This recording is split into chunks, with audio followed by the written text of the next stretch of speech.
Chef von Mod, das weiß ich nicht. Geht da was?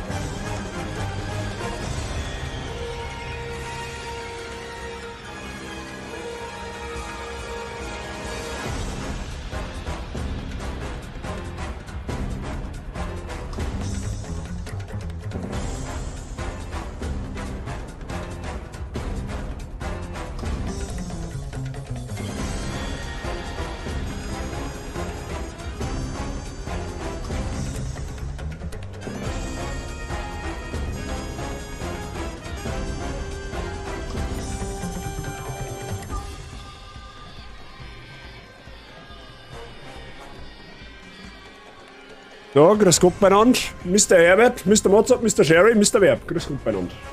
Ja, ihr hört es, meine Stimme ist ein kleines bisschen angeschlagen. Aber alles für den Content, alles für den Club. Was? Da waren wir irgendwas, keine Ahnung. Wie geht's euch? Alles fit bei euch?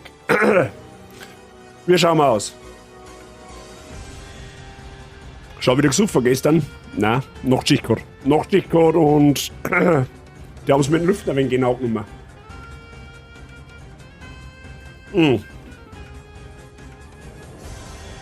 Jetzt schauen wir mal, wie lange meine Stimme heute herhält. Weil ich es ehrlich gesagt nicht abschätzen kann. Wenn ich noch eine Stunde feststelle, dass ich überhaupt nicht mehr reden kann, dann brechen wir ab. Ja, wir spielen jetzt auf alle Fälle da nochmal eine gute spielen wir einfach einmal rein. Und dann sagen wir schon, jetzt gerade geht's, mir tut auch nichts weh, ich höre mich halt lediglich an wie so ein 13-jähriger Schulbub mit einem Stimmbruch. Aber ja, werd mir schon wie hinbringen. Ich werd meinen Dummschmerz heute einmal 2 Stufen zurückschrauben dafür, ja. Also ich werde halt spieletechnisch nicht ganz so viel schmerzen, wie ich sonst tue. Weil das Ziel eigentlich schon ist, dass ich bis um eine 3-4-8 stream. Aber da schauen wir einfach. Das kriegen wir schon irgendwie. Aber bei einem Kopf ist alles fit. Ja, Nachtschicht stinkt, bin ich froh, dass ich das nicht mehr da brauche. Kann man es leider nicht aussuchen. Außer ich gewinne spontan im Lotto, dann könnte man es aussuchen.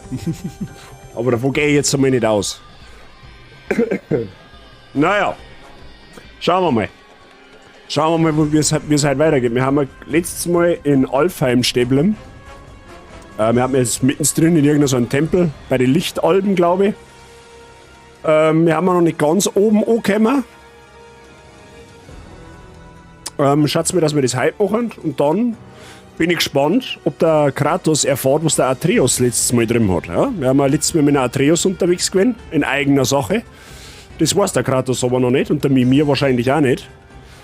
Und ja, schauen wir mal. Schauen wir mal, wie das ausgeht. Oder du machst auf einmal hier den vollen Durchbruch. Ja, das ist ungefähr genauso unwahrscheinlich, wie das in Lotto gewinnt. Aber sag niemals nie, hat es einmal geheißen, oder? Irgendwie sowas war da. Schauen wir mal. Erst einmal steht der Spaß im Vordergrund. Ja. Einigen wir uns einmal auf das. Mehr Spaß haben und mehr Geschubste auf einen Haufen ist halt bekanntermaßen mehr gut. So. Ja. Das ist eh schon wieder ein strammer Tagesplan heute. Jetzt streamen wir, dann soll ich noch kochen, dann soll ich schon wieder ins Bett gehen, weil morgen Frühschicht. Dafür habe ich Samstag frei. Bazi macht Samstag keine Frühschicht, weil kein Bock. Aber ja. Machen wir vielleicht am Samstag in der Früh noch am Frühschoppen. Ich weiß nicht, müssen wir schauen. Montana Raid und auf einmal 5000 Follower mit 1000 Subs und so. Nein, auch selbst das ist unwahrscheinlich dann. Alles gut, dann strapazieren wir dein Stimmchen heute besser nicht. Ja, jetzt, wie gesagt, also heute Mittag, wie ich aufgestanden bin, hätte ich gedacht, Alter, ich muss den Stream wirklich absagen, weil ich überhaupt nicht reden hab können. Das, was ihr hier vor euch seht, ist der dreifache Super Saiyajin. Aber es geht mittlerweile. Ja, wie gesagt, es ist halt, ich höre mich halt einfach, wie gesagt, ob ich so ein... 98 flauschig, Gammerb 98 Flauschelaf. Mr. Prof, einen wunderschönen Mittwochabend wünsche ich dir. Danke dir für dein Vierteljahr. Ja, 3 Monate, willkommen in der Bazi Gang. 3 Monate bist du schon bei uns. 3 Monate schon vollste geschubste Dröhnung, vollste Flauschigkeit erreicht. Schon mittlerweile noch 3 Monate. Danke dir. Danke dir für deinen Resub im 3. Monat. Viel Spaß weiterhin in der Basis und viel Spaß mit den Mods. Wie geht's da? Alles fit bei dir? Denk da nichts, ich höre mich heute kaputt da. Ja. So. GSC-Hubst, ja. GSC-Hubst, das ist sehr, sehr, sehr, sehr zauberhaft. Wie gesagt, mehr geschubste ist halt einfach mehr gut. Sie sitzt im Zug. Wait a minute. Moment, ich muss was klären.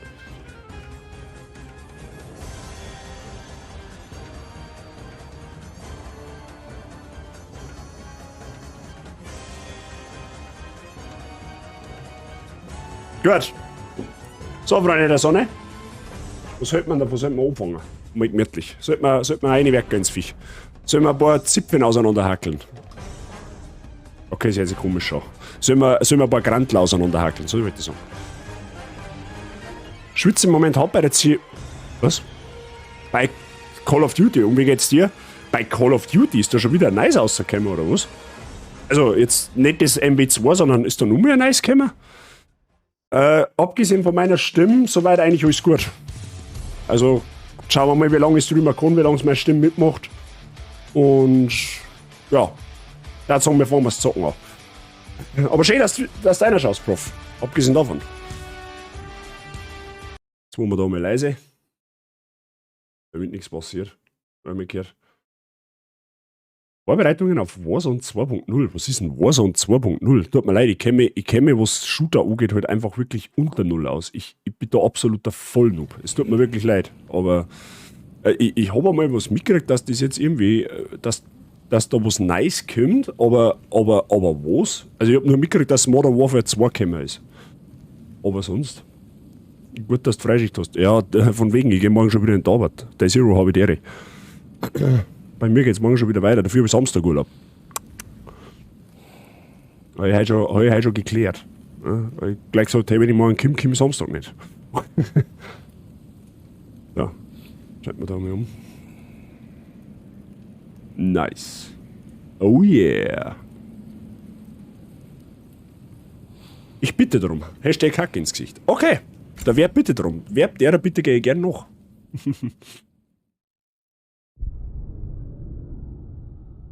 So, jetzt schauen wir mal. Schauen wir mal, was wir ob und was wir ausrichten können. So. Genau. Da sind wir stehen bleiben. Ja, unterwegs mit Tür. Die Runentruhe haben wir noch geholt. Und wir müssen irgendwie weiter da nach oben, hat es geheißen. Ja, schauen wir mal. Ob wir da was deichseln können. Erst damit Vasen zusammenhauen, damit nichts passiert.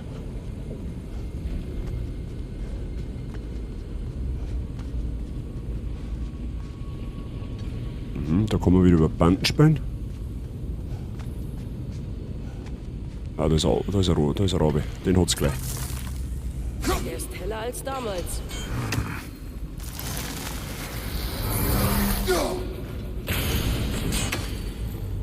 Ey, schon müssen wir ein wenig her ansetzen. Nice. 11:48, das ist ja schon mal was.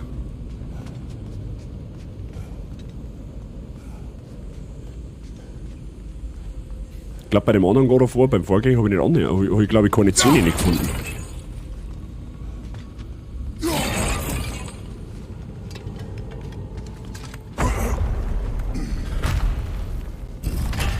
Au, jetzt wack. Da oben ist irgendein Schleier, da könnte irgendeine Kisten sein oder sowas. Was haben wir da oben? Noch ein Lichttor. Am Schild der Statue befindet sich Dämmerstein, aber aus diesem Winkel geht es nicht. Ah, da kann man auf alle Fälle schon mal hinballern. Glaubst du, wir können die Alben vom Kämpfen abhalten? Hätte Freya diese Welt nicht aufgegeben, wäre wohl Friede eingekehrt. Doch jetzt? Ist das wirklich alles nur Freyrs Schuld? Dieser Krieg begann lange vor seiner Ankunft. Doch er hätte dieses Land heilen und den Krieg beenden können, oder nicht? Er traf eine Wahl. So, was sind wir da jetzt da? Für Alfheim. Mag sein. Wo Doch nicht raufgewachsen? unbedingt für ihn. Nö. Tja, es steht uns allen zu, unseren eigenen Weg zu beschreiten. Egal, wohin er uns führt. Okay. Kann man das auch umschubsen? Da? Es muss doch eine Möglichkeit geben, ihn durch gezielte Zerstörung richtig auszurichten. Durch gezielte Zerstörung. Man kann was gezielt zerstören. Beziehungsweise der Kratos kann was... Oh. Oh.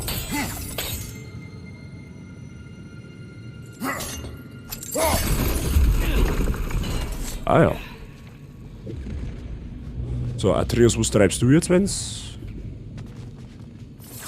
fertig ist? What are you doing, boy? Okay, da können wir dann um. Hey, Vater, da oben. Was? Was da oben? Ja, ich hab schon gesehen, Buh, chill dich, nicht schreiben. Was ist mit der Ruhe? Wie kannst du nicht sagen, nicht? Ja? Kratos ist nicht mehr der Jüngste.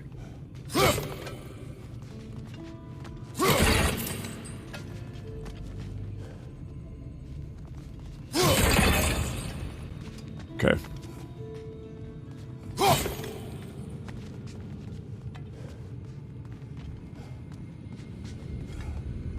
Vater, da oben. Es sollte mich wundern, wenn da kein Gegner kommt. Ah, da hinten ist auf alle Fälle schon mal Kisten, das ist gut.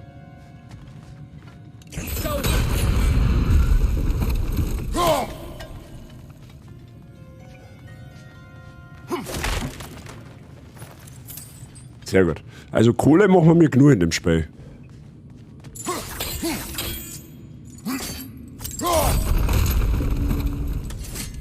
Okay, warum ist da... Wait a minute.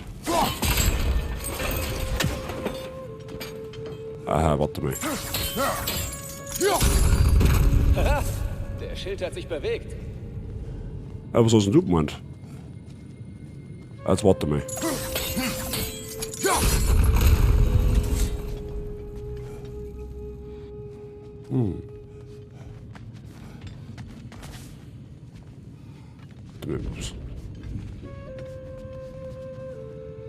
Da oben ist noch irgendein anderer Kreis, aber ich sehe nicht, was der macht. Warte mal.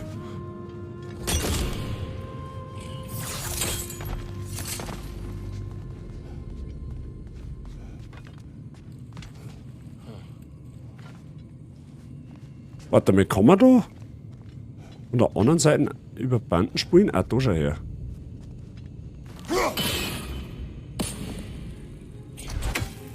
Hat der Tür eigentlich schon Waffen gefunden? Nope. Der weigert sich noch tunlichst zu kämpfen. Weiß nicht, ob wir ihm den Späße mehr austreiben können. Sieht gut aus. Ja, mal schauen, muss ja irgendwie so gehen.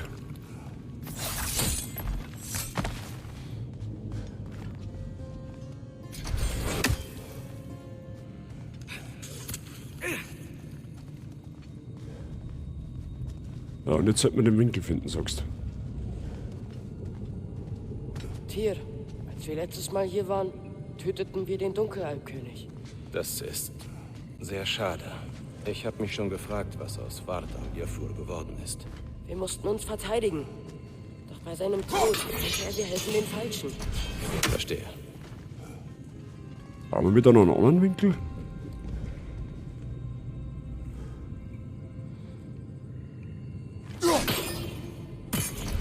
Wait.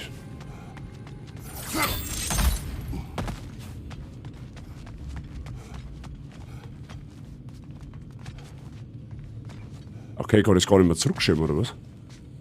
Okay.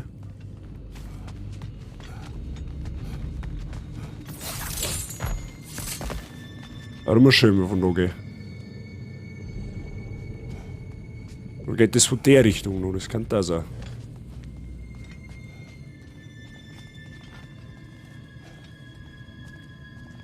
Warte, ist der rennt irgendwo noch etwas reflektiert? Schaut nicht so aus, gell?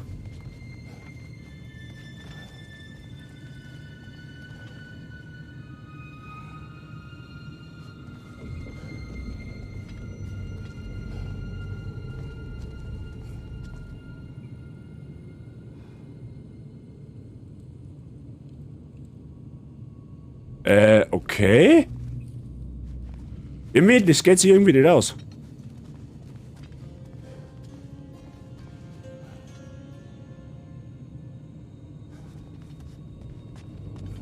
Brudi, das geht sich irgendwie nicht aus.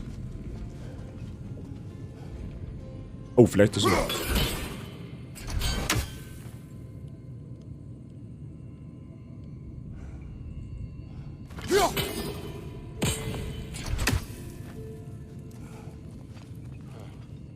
Look at that booty, show me the booty, give me the booty, I want the booty. Wegen Du dem bist zu Lied niedrig. The Summer of 69 wurde nicht die 69 erfunden. Ich heiße Parfüm und verdufte. Nice, sei Messer dir, habe ich die Ehre. Was möchtest du machen? Ich muss die Axt da reflektieren, damit ich auf den Kristall hinkomme, aber das geht sich irgendwie gerade nicht aus. Das heißt, ich übersehe da irgendwas. Was bedeutet der Kreis da oben? Der Wo ist er denn jetzt? WTF? Da, das Kreissymbol, was ist das? Wait. Das geht nicht. Du musst deine Axt mit Licht... Ich meine, mit dem Licht von dem Ding da... Warte mal, Moment. Was ist das da oben eigentlich? Okay. Bringt das was, wenn ich...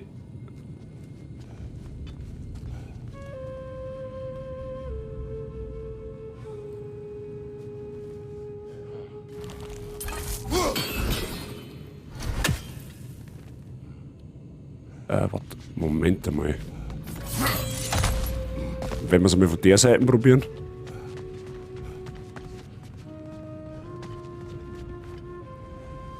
Ja. Sehr gut gemacht. Macht ein wenig mehr Sinn. Hier lang. Gleich sind wir da. Oh Gott, hey, mach mir denkt man einfach sauber zu kompliziert.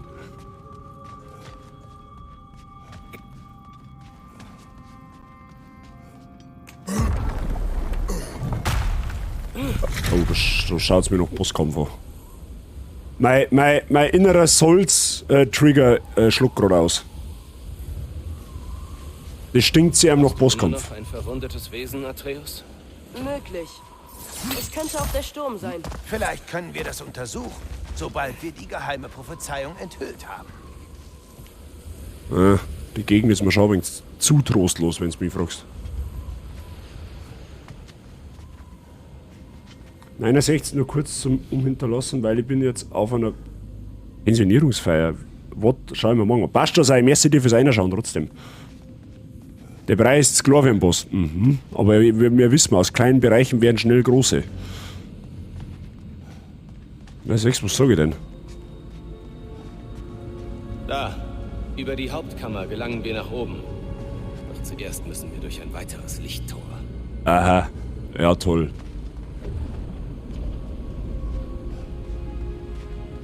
Was ist das?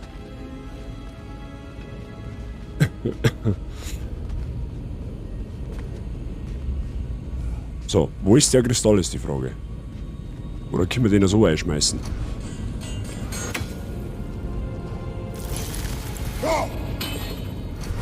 Ja gut, das war da einfach gewesen. Die hat Depf. Da oben ist ein Klingstein. Das passt wirklich gut zum Dämmerstein. Diese Lichtalben mögen hübsche Einrichtungen.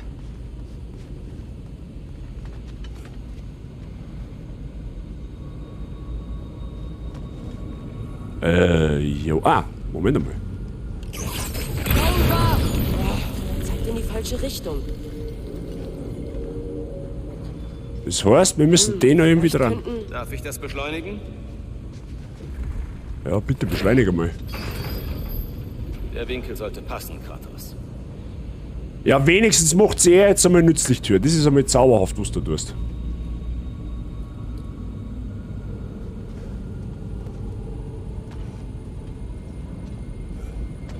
Ah, da können wir zu weit weg. Jetzt pass auf.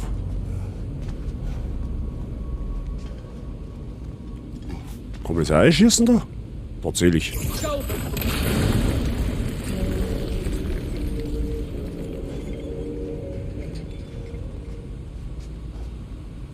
Das hilft uns aber da noch nichts. Oh.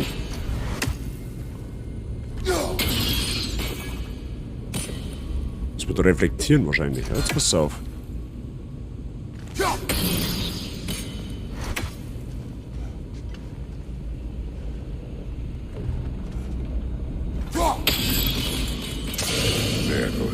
Geht weh. Stets zu Diensten.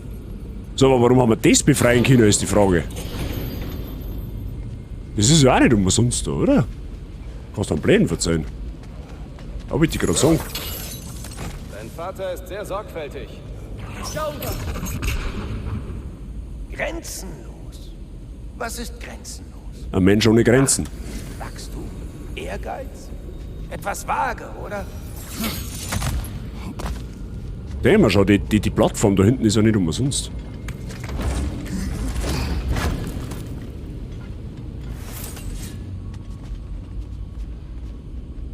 Okay, nice.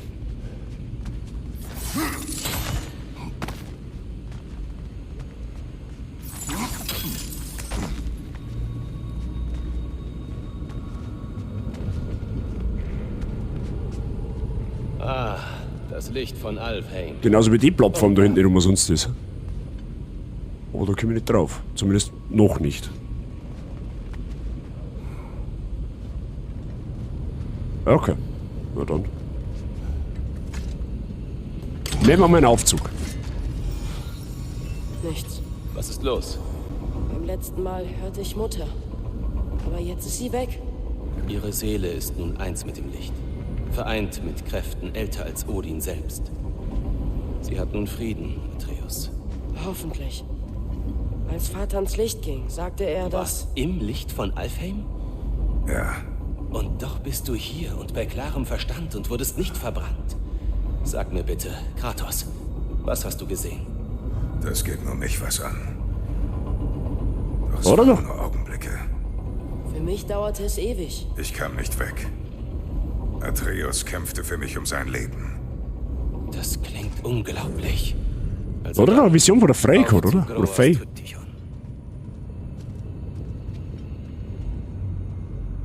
Ja, schön eigentlich das. Weiß nicht. Bist du Groa begegnet? Viele Male.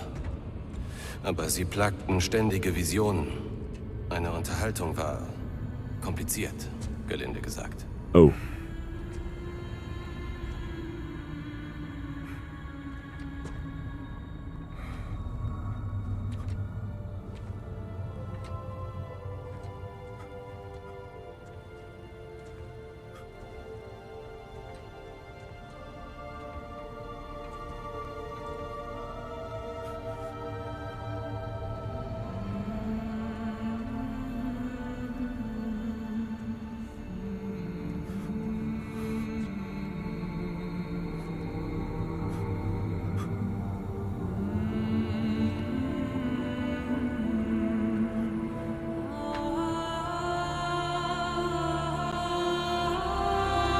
Oder die Muse. Was machst du? Hab was gehört. Vater, sie ist fort.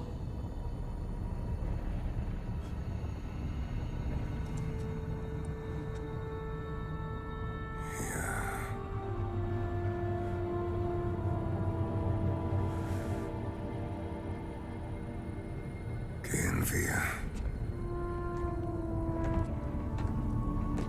Da hat man gar nicht meinen, dass der mal sentimental werden kann.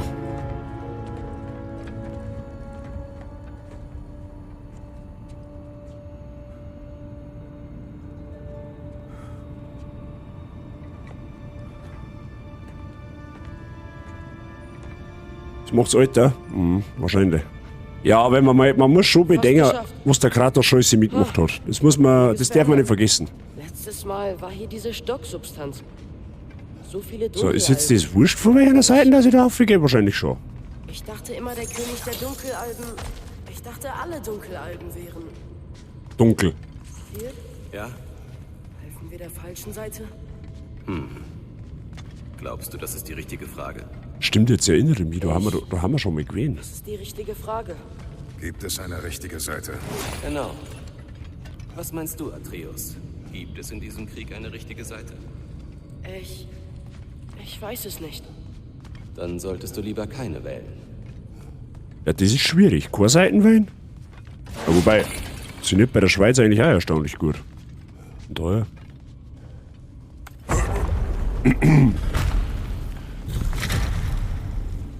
Waren wir jetzt im Garten oder was? Toll. So, wenn die rechts gehen, gehe ich links. Automatisch ins Freis. Keine Seite mehr, also fickt euch alle. Ja, wie? I got you baited. Ah, ja, genau, stimmt. Im Vorgänger haben wir nämlich von der Seite, glaube ich, einer gekommen. Wenn ich es richtig kombiniert habe, wenn wir jetzt da die Stil aufmachen, dann müsste man den großen See sehen. Ja? Also die Welt hat sich verändert, dann natürlich nicht. Aber das müsste eigentlich so sein. Zumindest gehe ich mir davon aus, dass das so ist. Yep. Orientierungssinn ist auf alle Fälle am Start. Können wir uns noch erinnern, Freunde der Sonne? Wer war dabei? Wahrscheinlich alle. Also, verstehe die Frage nicht. Aber die gegen kämen, oder? Der Schrein ist da vorne. Ja, Ja. aber letztes Mal stand hier eine Normtruhe. Oh, ist sie woanders? Stimmt, da waren also eine Norntruhe, richtig, Atreus. Die war auf der linken Seite. Hier ein Schmied. Hier ein Schmied. Da ist doch der Herr Zwerg. Da ist er. Tatsächlich. Ihr habt es geschafft. Willkommen. Der Herr Zwerg hat sich jetzt da bei der Norntruhe, wo der mal gewesen ist, einfach ein Lager aufgeschlagen. Sehr gut. Schauen wir mal, was da können. So. Leviathan-Axt können wir auf alle Fälle schon mal nicht verbessern.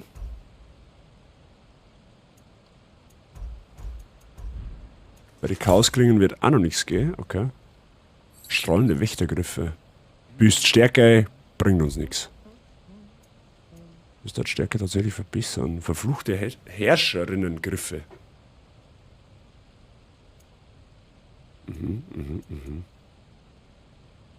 Wie viel gut? Wir haben 15.700 neue Hacksilber. What the fuck? Ja, dann. Aber verbessern gibt. Da brauchen wir ein Steinholz, brauchen wir da, Freunde. Da brauchen wir ein Steinholz. Hat schon mal jemand vorhin ein Steinholz gesehen? Ich nicht. So, Schilde, wie schauen wir da aus? Steinmauerschild, furchtloser Schild. Aber das verbessern? Auch nicht. Geschliffenes Metall. Ja, das macht Sinn. Das macht Sinn, durchaus. Okay. Gibt es noch etwas zu besprechen? Aktuell nicht. Was haben wir da? Rüstungen. Für den Atreus. Geht da was? Wie wieder. Shit. What the fuck? Ach so, okay, ja. Verstehe die Frage schon. Accessoire. Schallenachbeben haben wir schon. Runengravierte Freisetzung. Der erste Runenpfeil aus einem vollen Köcher fügt mehr Schaden zur Verbesserung und Höhen hinzugefügten Schaden. Ja, genau. Haben wir für einen Krater schon irgendein Accessoire? Schaut nicht so aus, oder?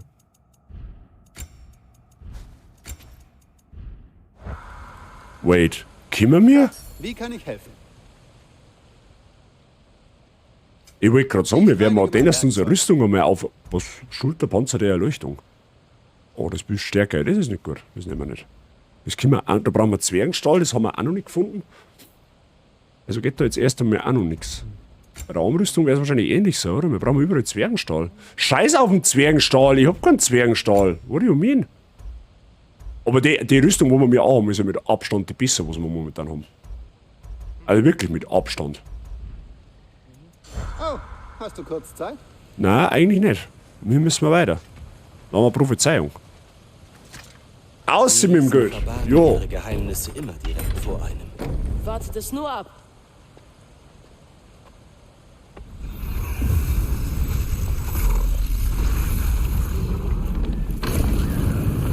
Oh, Visionszeit, Freunde der Sonne.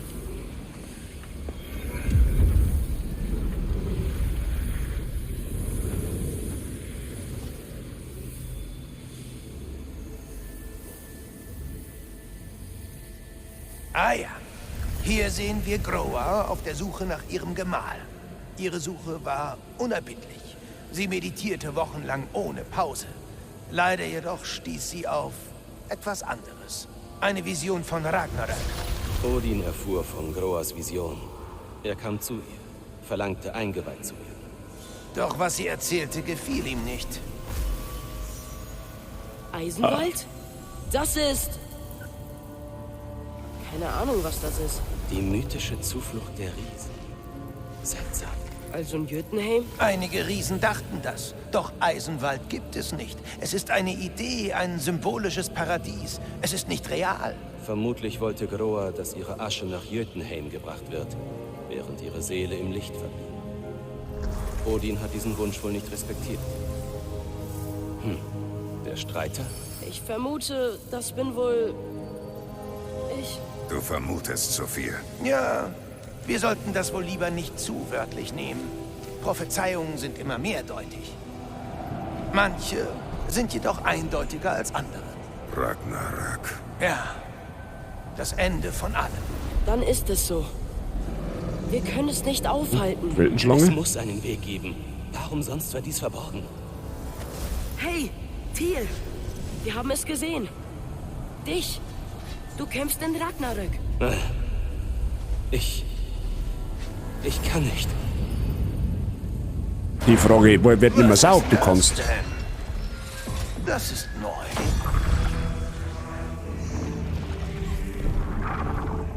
Asgard ist zerstört?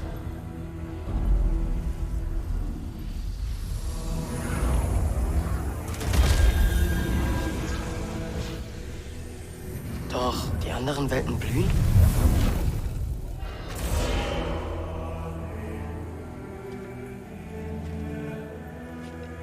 Und Odin stirbt.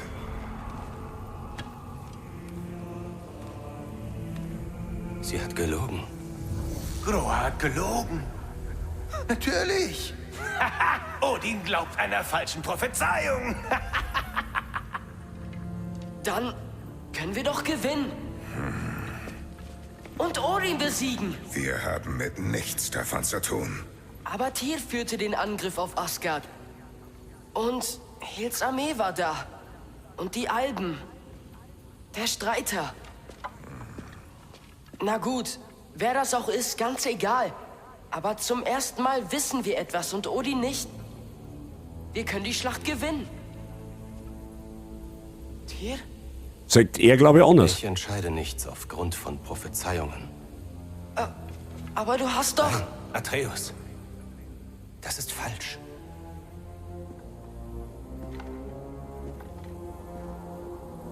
Komm. Es gibt viel zu besprechen.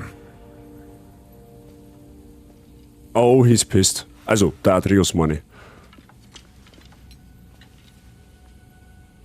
Es ist Zeit.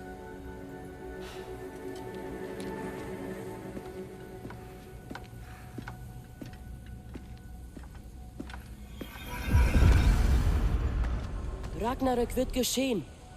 Aber wir können siegen. Wird Asgard zerstört, dann fällt nicht nur Odin. Es muss einen anderen Weg geben. Okay, aber Ragnarök weiß doch eigentlich, dass alle Welten sterben, oder nicht? Eigentlich. Also so stelle ich mir das halt vor. Also das Ende von der Welt im Endeffekt. Ist mit Weine? I guess. Suchen wir erstmal lieber Ah ja, einen natürlich. Ausgang. Stimmt. Lichtbombe, Vorsicht!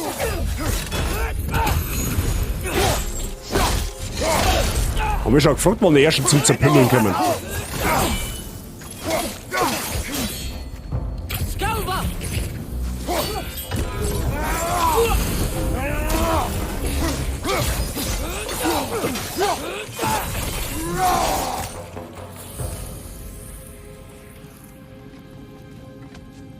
Okay. Das bedeutet jetzt beim ganzen Weg retour können wir... Ja, genau, Gegnerwillen. Skalber! Achtung, rechte Seite!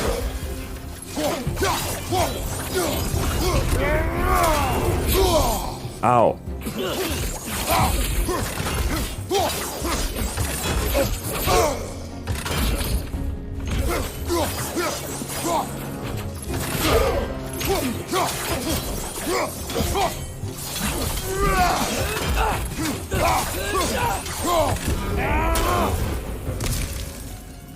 Lichtaltkrieger, okay. Er macht ja auch noch richtig zag.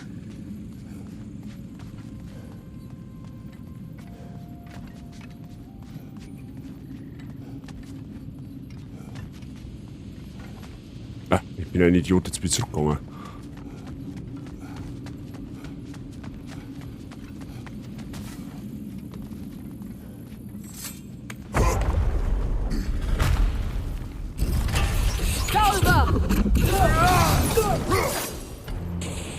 Ich glaub, das ist hier. Indeed. Aber da ist jetzt zu. Aber wenn wir uns da umschwingen müssen.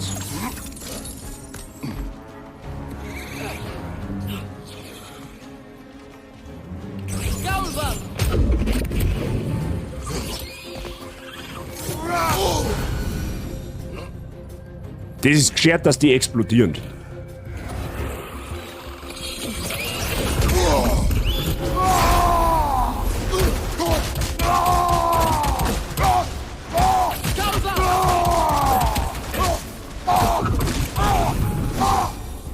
Hier unten. Warte mal, ich möchte mir erst umschauen, jetzt schütze halt einmal. Da ist bestimmt noch irgendwo eine Truhe versteckt, oder? Oder irgendwas zum Looten. Was ist das da? Oder ist kaputt machen? Okay, scheinbar nicht. Warte mal, da kann man doch bestimmt dran klingeln, oder?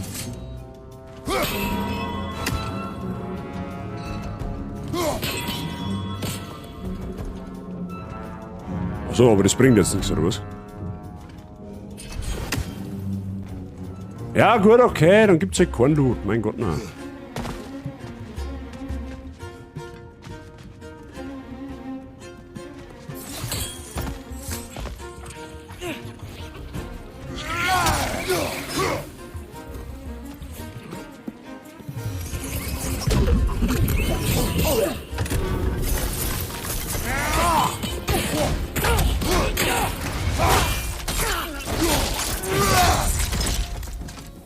Ladies and Gentlemen, der erste Kopf des Tages.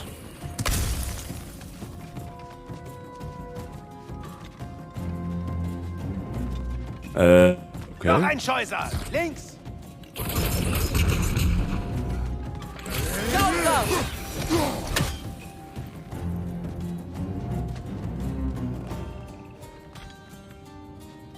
Sollen wir weiter nach unten dann noch? Wait.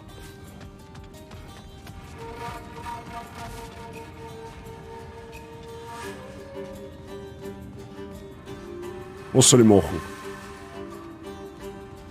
Warte mal.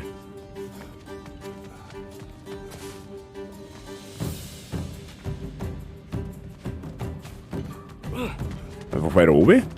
Ah, okay. Beeilung, bevor mehr kommen.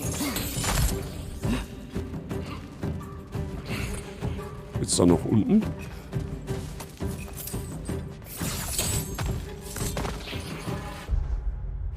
Er explodiert gleich. Ein Chef haben. Gegner! Links!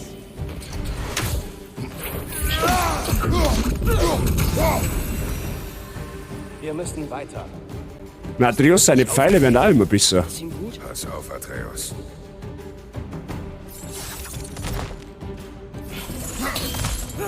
Hier lang. Wie jetzt? Da gibt's keine Secrets? Ist das eigentlich ernst?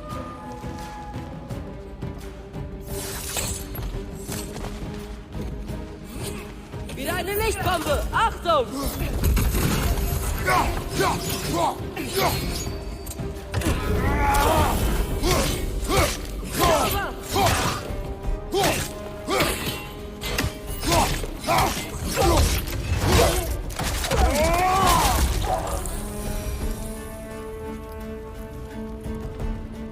Da unten ist auf alle Fälle Heal.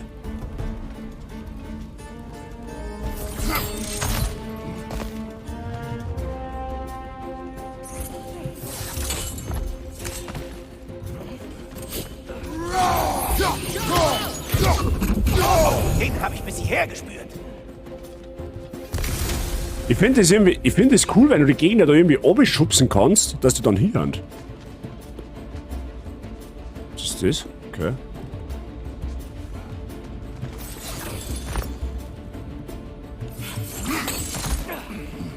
Wo ist denn der Tür eigentlich? Hat sich der in Luft aufgelöst? Ach, der ist schon da runter, oder was? Ja, dann.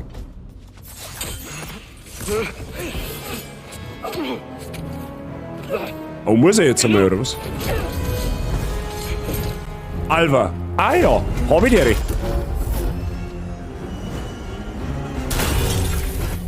Ich hab mich schon gefragt, wann einmal der nächste Boss kommt.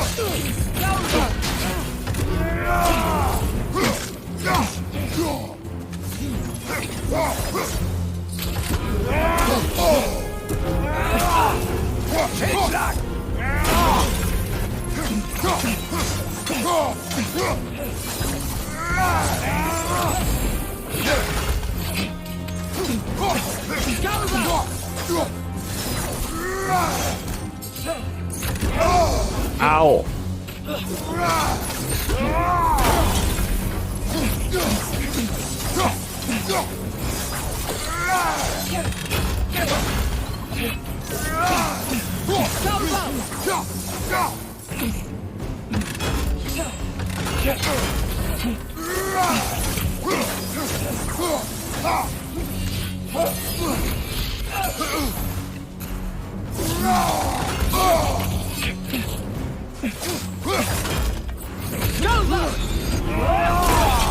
Nix da, du musst keine Ulti.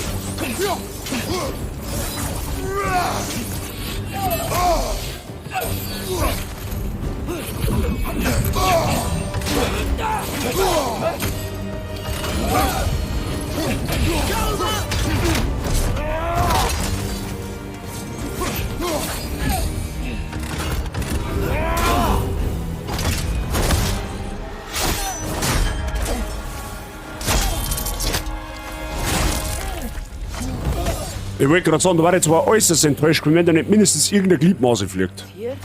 Alles in Ordnung? Nein. Und ein Schild der Entdeckung. Oh, der ist neu. Was hält man denn davor, am Boss mit einem Controller verkehrt herumzumorden? Da hält ich gar nichts davor. Da versaut sich eigentlich lediglich das Spielerlebnis.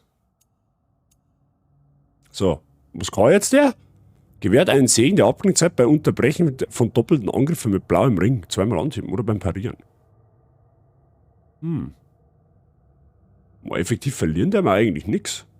So wirklich. Außer 3 Vitalität und 3 Glück. Scheiß auf Glück und die 3 Vitalität, die kompensieren wir schon irgendwie. Hätte ich gesagt. Ach, das ist der Schild. Ach so. Das ist ja der Schildzusatz. Okay. Können wir mehr Fähigkeiten technisch irgendwas da? Nein. Lol. Wir haben ja komplett aufgewertet aktuell.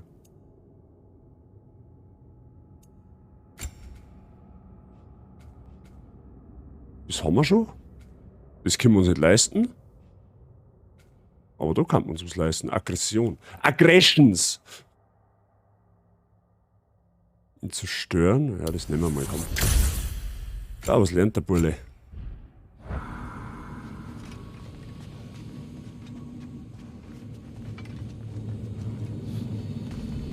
Ja, okay. So, was ist mit dir jetzt? Es ist vorbei. Es ist nicht vorbei. Was hat er denn? Das wird schon, Tyr. Ihr habt die Zukunft gesehen.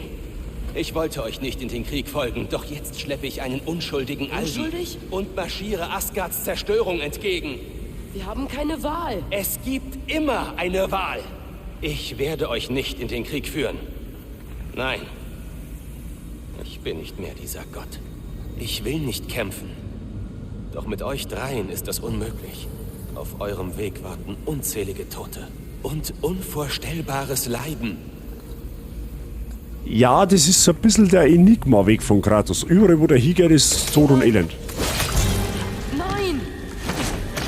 Atreus! Hat sie dir jetzt selber am Fuß angeschnitten, oder was?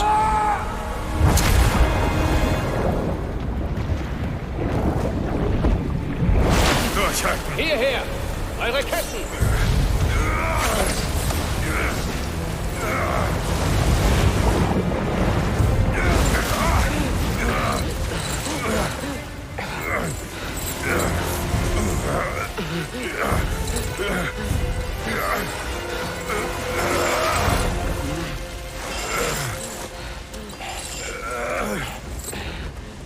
Belafort in Rot.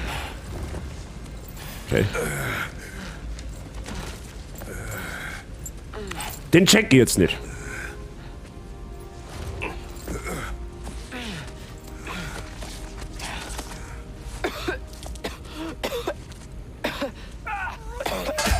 Genau.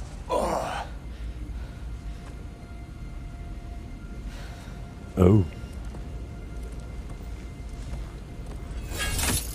Bist du verletzt? Mein Vater. Die Rüstung müsste den eigentlich voll in Tiefen reißen, oder? Ein Kratos. Hey, Tyr. Danke. Und tut mir leid wegen vorhin. Nein. Mir tut es leid. Ich hätte nicht kommen sollen. Wir müssen weiter.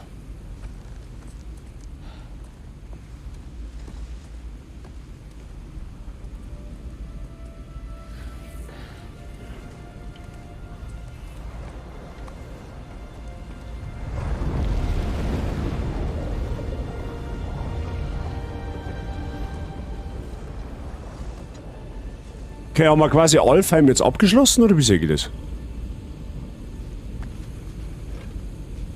Gibt's da noch was? Das schaut verdächtig aus. Ah, okay, doch nicht. Ja, ich hätte das auch können. Das ist schon geil. Hör zu. Ich will nur das Richtige tun. Und laut der Prophezeiung... Vergiss die Prophezeiung. Du wirst im Krieg keinen Sinn finden, Atreus. Nur Blut vergießen. Und was sollen wir dann machen? Uns ergeben? Nichts tun? Genug. Ich darf einfach mal so einen Laternenstab mitnehmen. Vielleicht, weißt du, so St. Martins like einfach mal für Frieden sagen. So, ne? Friedenslicht und so weiter.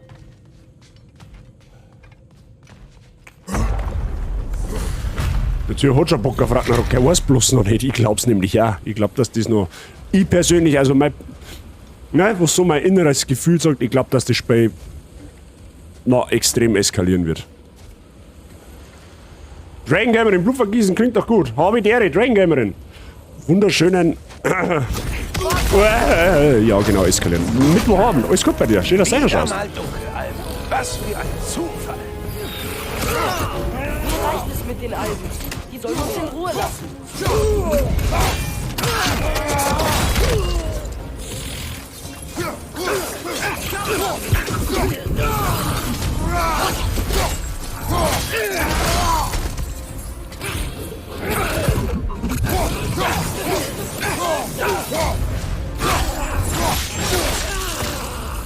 Wer schreit da? Na, wie gefällt dir das Game so? Zauberhaft. Das Spiel ist absolut das, was ich erwartet habe. Kann bisher nicht meckern. In keinster Weise. Oder jetzt die Tier eintreten, oder was? Das will verarschen. Tiere, du wirst ja direkt. Oh, schönes Blümchen. So, haben wir Full Heal? Ja, haben wir. Gut, wir werden zwar das eh nicht mehr brauchen, also nehmen wir es mal mit. Sollen wir schauen? Oh, da geht der Punk ab.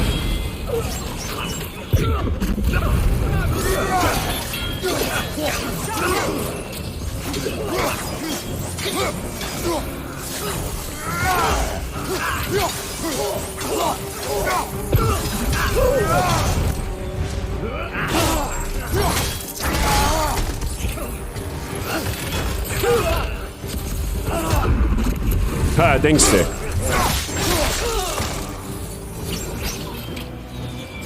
Ist da jetzt der Krieg ausgebrochen da drin, oder was?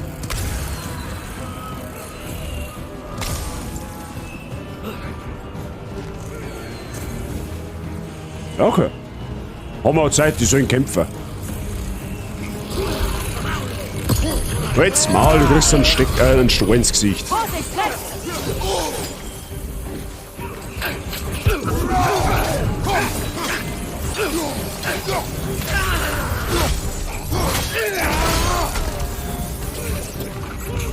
Ragnarok incoming? Ah, das glaube ich noch nicht. Und da geht's ja überall ab. Wie ist denn da schon wieder aufgekommen jetzt? Na los, na los. Fichterli, einen wunderschönen guten Abend. Steht, dass du einer schaust. Alles fit bei dir? Mei, jetzt habt ihr euch halt lieb. Ah, ist voll der. Hinter dir, pass auf! Ja, das hätte er gern. Au.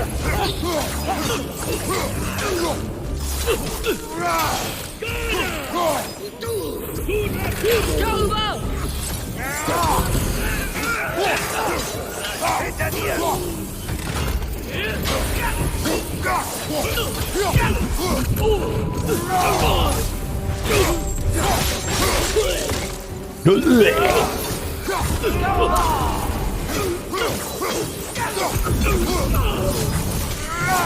Vater, hier lang! Ja, da ist gerade ein bisschen viel los. Hier oben. Ja, ein bisschen, bin noch ein bisschen verkratzt. Aber ansonsten, es geht, es ist schmerzfrei. Es hört sich nicht optimal an, aber ich glaube, über das können wir gerade noch drüber singen. Also, ich habe gesagt, wenn es auf einmal nicht mehr geht, dann brich ich sowieso ab.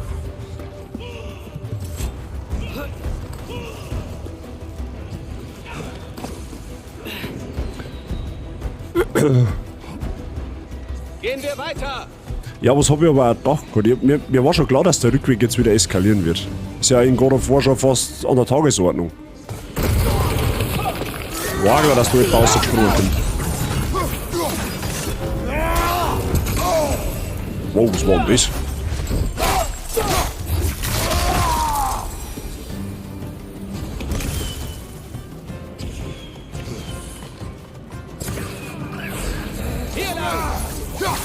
Rain Gamer, den spielst du das Spiel selber auch? Oder schon irgendwo etwas gesehen davon, wo schon weiter haben wie ich? Aua.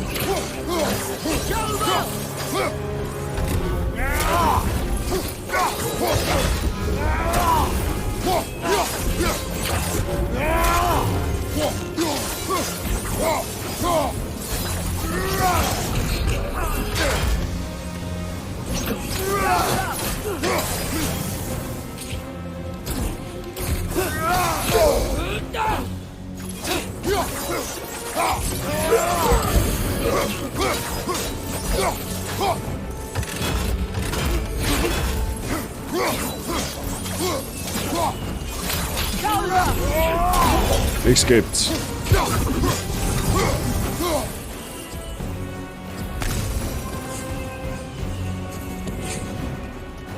Ich glaube, das Spiel ist gerade zu leicht. Ich glaube, dass du keine Ahnung nicht hast. Hashtag Sekiro-Aussagen. Wir sehen uns auf der anderen Seite. Und das hier ist der zweifache Super Saiyajin, die zweite Stufe, die ihr eben schon mal gesehen habt. Immer weiter. Gandalf 98 Lili, Gandalf 98 Lili, Gandalf 98 Okay, der kommt unerwartet. Gandalf 98 Lili. Ich schau gleich. Es eskaliert gerade ein wenig.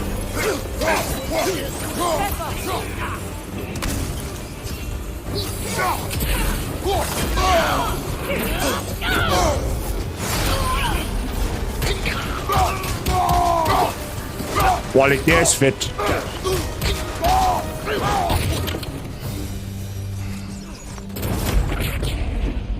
Ah ja.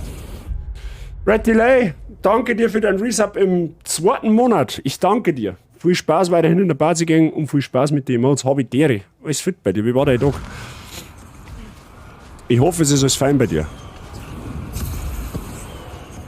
Alter, da geht echt der Punk ab da drin.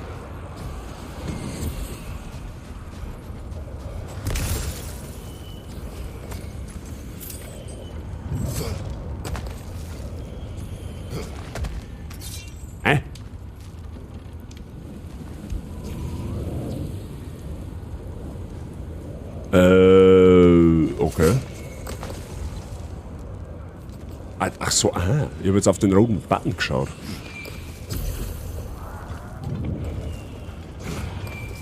Oh, es ist soweit. Ich wünsche mir eine gepflegte Runde I Wanna Be the Guy, den Move the Game. What? I wanna be the guy, the movie, the game. Keine Ahnung, was das ist. Mrs. Fichteli, ich hab keine Ahnung, was das für Spiel ist. Aber ja, okay, kriegst du. Weg, bitte. Fast geschafft. Hier lang. Servus ist super bei mir, aber du hörst dich nicht so gesund an. Ja, mein Hals ist ein bisschen kratzig heute. Tatsächlich. Also, seit gestern ein bisschen Halsweh.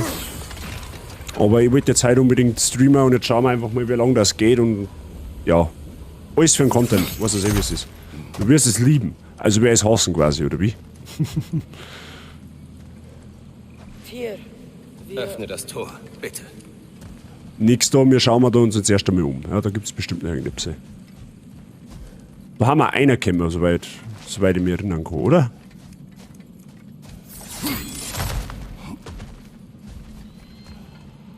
Gibt es bestimmt noch irgendein Secret. Oder auch nicht. Wie jetzt? Ja gut, da haben wir im Endeffekt ja eh alles angesagt. Wie gesagt, von da haben wir ja gekommen.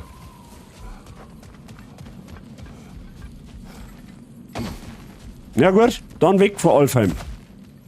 Hä? What the fuck? Danke dir, danke dir. Wird schon wieder. Unkraut vergeht nicht.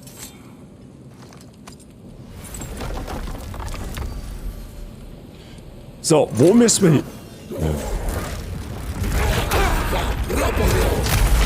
Du willst Krieg, Atreus? Sieh dir an, was er aus dem Ödland gemacht hat. Ich hatte mehr als genug davon. Wie jetzt? Nicht Schnellreise? Wenn bereit, so sind wir zurückkehren. Aha, wenn bereit. Ich bin aber noch nicht bereit. Wir haben es nicht eilig. Wir sollten uns diese Wüste genauer ansehen. Oh yeah. Expedition in der Wüste. Sehr gut. Fühle. Gut. Wir können Prophezeiung nicht trauen. Geiergold begonnen. Wirklich ignorieren, was wir gesehen haben? Wir ignorieren es nicht. Wir reden zu Hause darüber. Die Schluchten. Jetzt möchte ich nach dem verletzten Tier suchen, das du gehört hast. Du? Wirklich? Ja. Also gut. Gut. Ja, geh voran. Ah ja, das Wir kennen wir ja sollten noch. das Ödland oben erreichen können, wenn wir an dieser Schlachtsubstanz vorbeikommen. Ich kenne diese Dinger. Definitiv Dunkelalpgebiet. Ah, okay, ja gut, dann. Schauen wir mal, was in der Wüste vor Alfheim auf uns wartet. Irgendein Riesenviech scheinbar. Ja, wir haben eh noch kein Riesenviech nicht gesehen. Kein bedrohliches zumindest. Okay, hier ein Raum Odins, da ist er. Flugkurve anschauen. Der kommt genau da vorbei.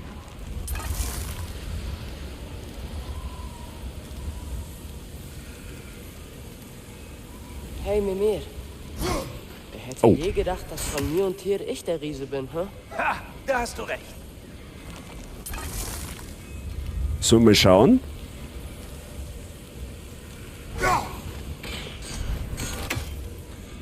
Okay, vielleicht ein bisschen tiefer.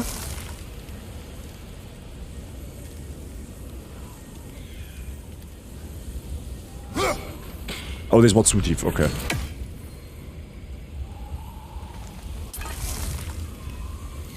Aber den Vogel, den kriegen wir schon irgendwie. Fixletten.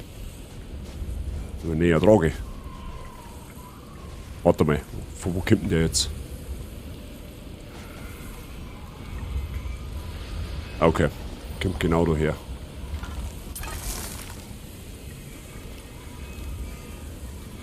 Auf alle Fälle her ist schon wieder ein Zwergenschmied. Wie jetzt?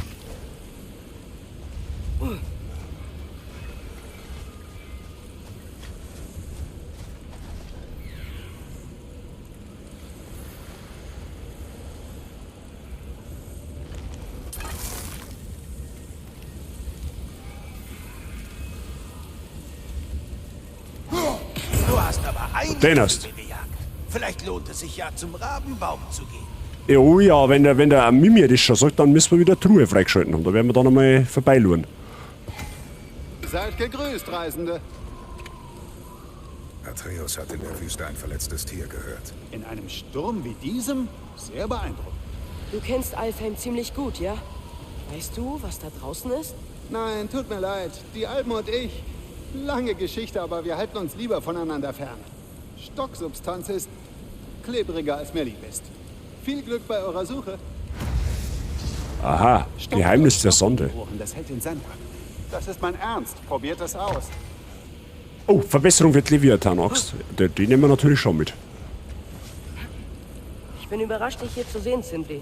Du musst den Sand hassen. Oh, es ist das Letzte. Wann haben wir denn die Frostflamme Aber der gekriegt? Brock aus Alfheim verbannt ist, fällt es mir zu, euch alle in Bestform zu halten. Warum ist Brock aus Alfheim verbannt? Oh, ich... Warte mal, Moment. Gut, das ist jetzt die komplette Karten, oder? I see. Geheimnis der Sonde, das Ödland, ja, okay. Wir gehen. Werd man schon herausfinden, was das ist. Whatever it is.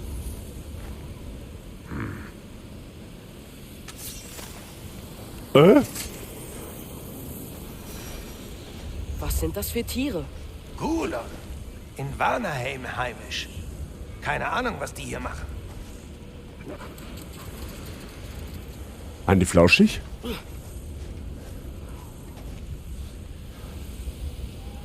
Okay. Sie wurden als Schlittenhunde trainiert. Who let the dogs out? Who? Gezähmte Gulon? Sehr ungewöhnlich.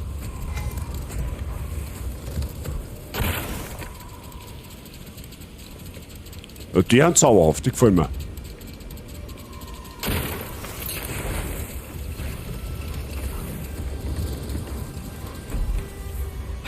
Ach, man kann da jederzeit absteigen.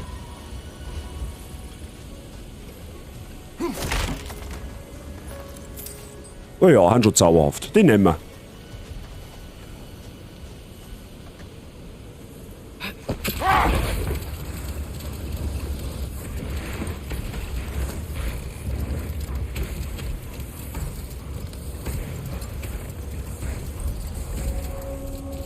Das Ödland. Irgendeine Idee, wo dieses Tier ungefähr sein könnte? Oder genießen wir einfach das Wetter? Ich höre hier draußen gar nichts. Wie wär's mit einer Höhle, um uns zu orientieren? Höhle war gut, ja. Das erinnert mich gerade an die Stelle in God of War 1, wo man auch in der Wüste den Sirenengesang nachgeben muss. Alles Gebiet entdeckt. Also wir mal schauen. Aber was hin? Weißt du, das ist jetzt? Im Weg kommen wir da nicht hoch. Aha, das heißt quasi, der Sandsturm lässt da irgendwann noch mit nach.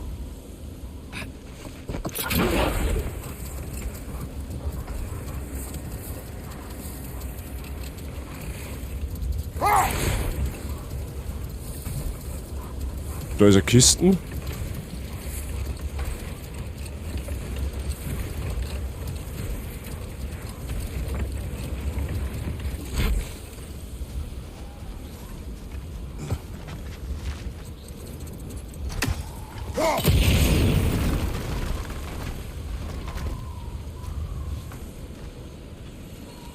Wait a minute. Die Frage ist jetzt, das müssen wir wahrscheinlich von der anderen Seite machen.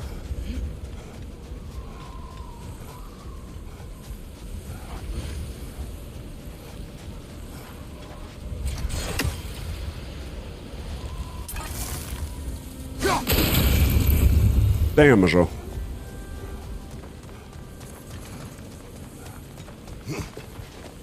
Nice.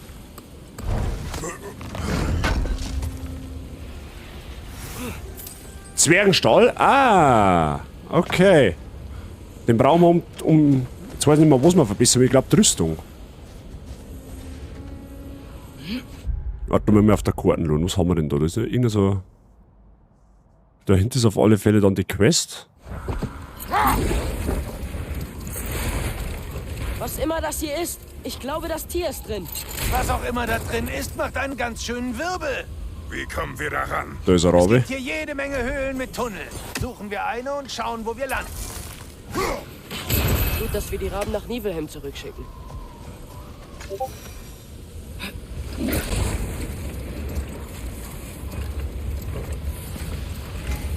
Gebiet ist relativ groß.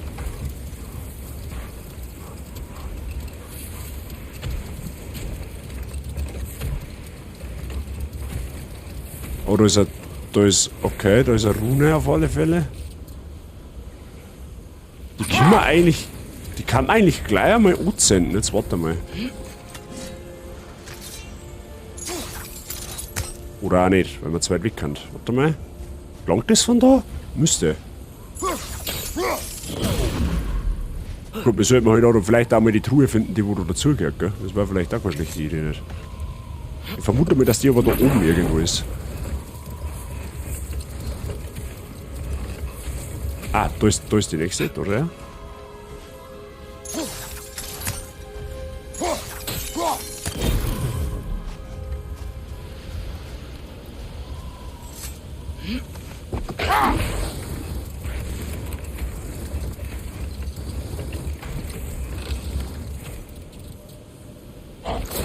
Dritte Runde geht uns jetzt ab. Kann man da irgendwo aufsteigen? Normalerweise da, oder?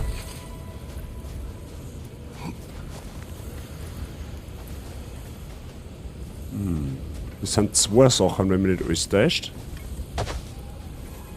Oder? Ja.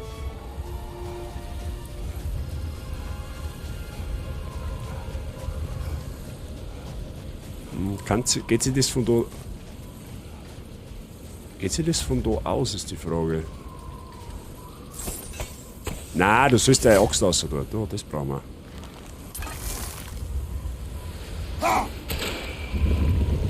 Tatsächlich, das geht sogar.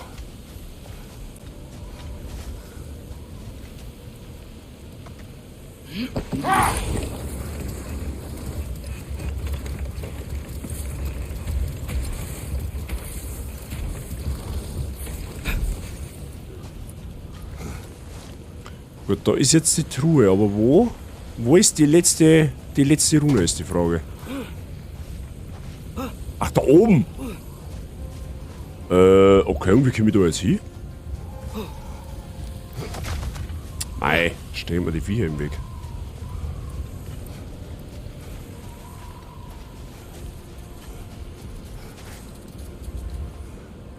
Okay, ich glaub, da kommen wir noch gar nicht hin. Oder?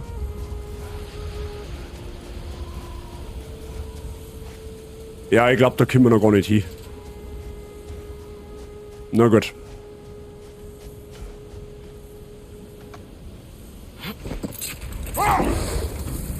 Da muss noch irgendwas passieren, dass man da hinkommt.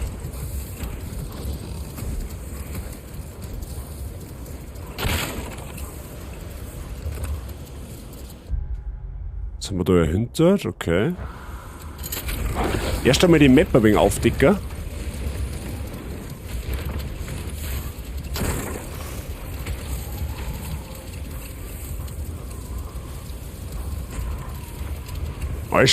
Die Wüste ist aber weitläufig tatsächlich.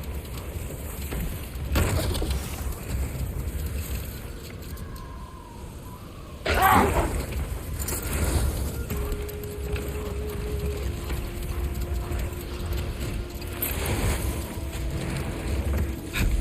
haben wir da jetzt?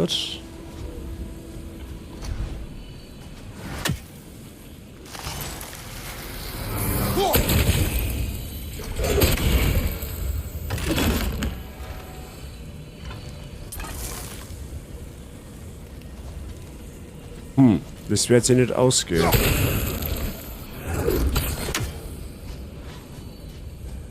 Da müsste man dann von oben nach unten irgendwie werfen können, aber das wird von da nicht gehen. Jetzt warte mal. Können wir da von der anderen Seite irgendwie hin?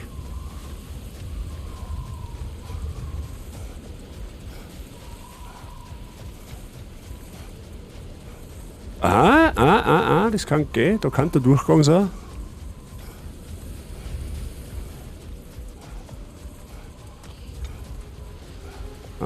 Eben nicht. Da können wir anders um. Sag aber da auch jetzt nirgends, dass man da irgendwo aufgekraxeln kann.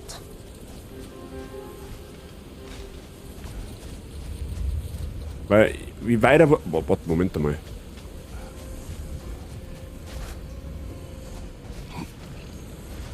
Okay, die wird festgehalten, das ist klar.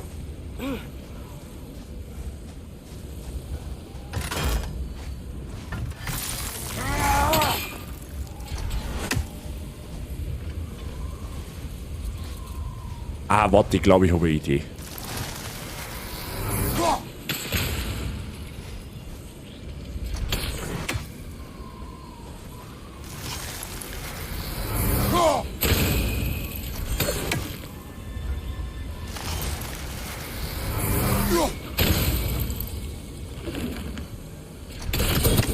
Ah, fast.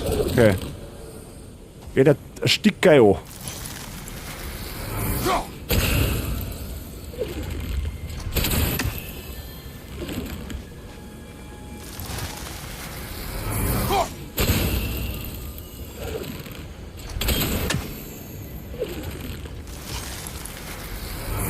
Wenn ich weiter umwirf.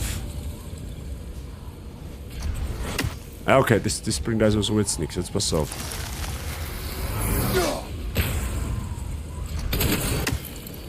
Ah, ich möchte halt. Jetzt warte mal, ich kann's aber.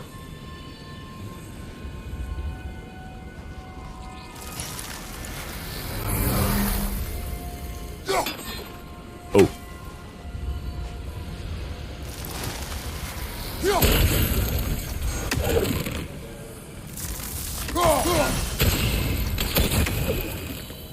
Okay, wir haben einen nah dran.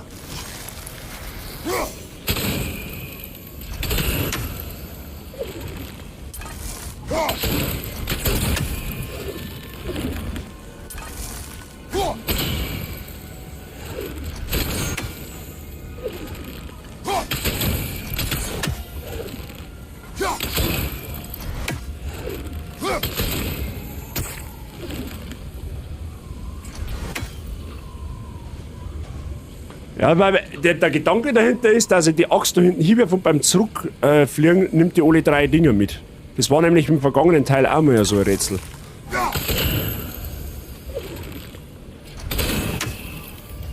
Aber da musst du halt genau positionieren.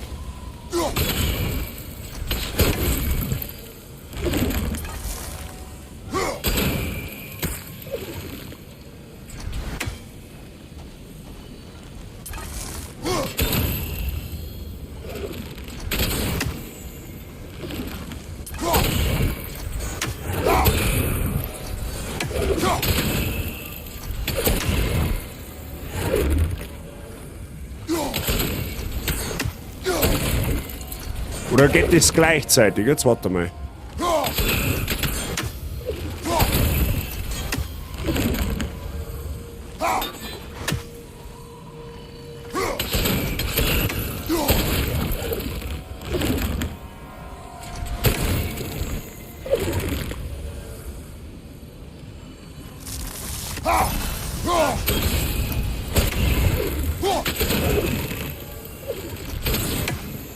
Ah, das ist jetzt ein wenig komisch jetzt, weil...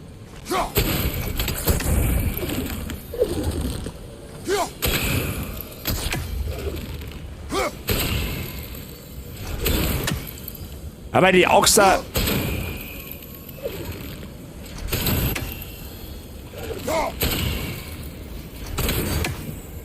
Aber die so Kurven fliegt, das ist ganz komisch.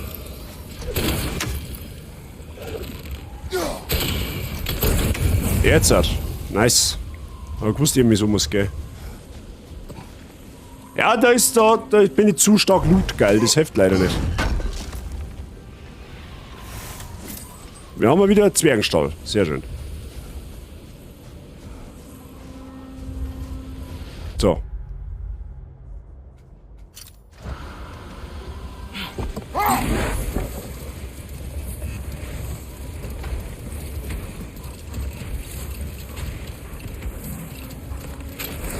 Da, ein Höhleneingang. Ja, schau mal da mal rein.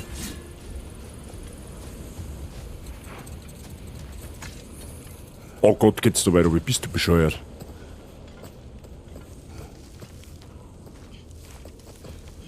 Diese Höhle erstreckt sich unter der Wüste. Ist die Kreatur da drin? Ja, hört sich so an. Wir finden sie, wenn wir weitergehen. Hä? Ich höre nicht einmal Was was. ist das hier? Das ist offenbar eine Zuflucht für die Dunkelalben. Ohne Zugang zum Tempel ist das eine der wenigen verbleibenden. Toll. Die Tiefe. Ja, toll.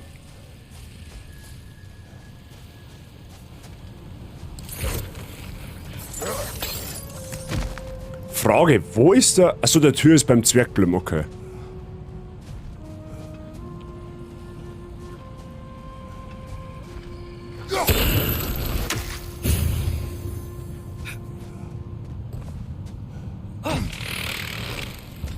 Digga, ohne Gegner geht's ja auch nicht.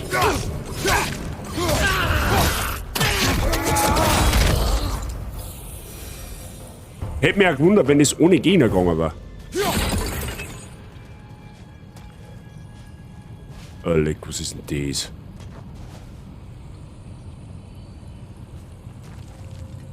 Das ist ja dasselbe wieder. Ah, da, warte mal.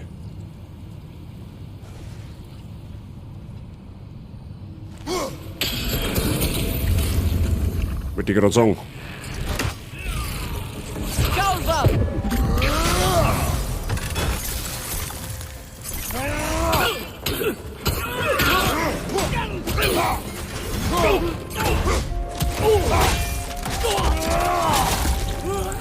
Easy.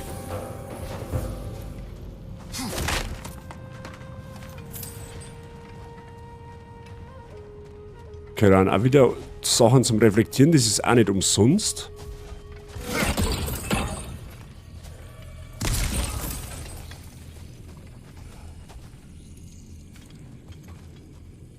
Okay. Ja, ist schon gut, chill da hier schreiben.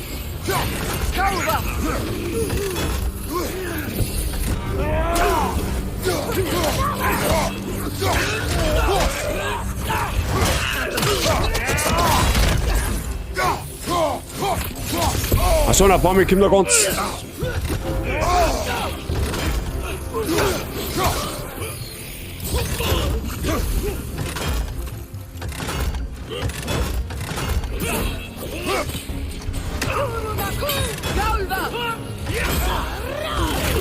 Willst du jetzt chillen?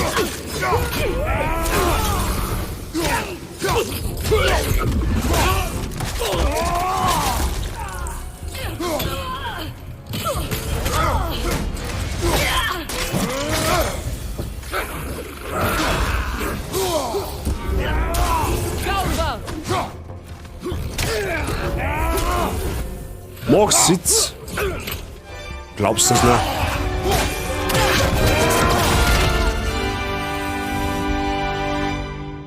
Ampfe! Merci dir für deinen Raid? Hä? War das ein Teststream? Was haben die heute versammelt? Hab ich... What the fuck? Hab ich der euch? Wie geht's eigentlich?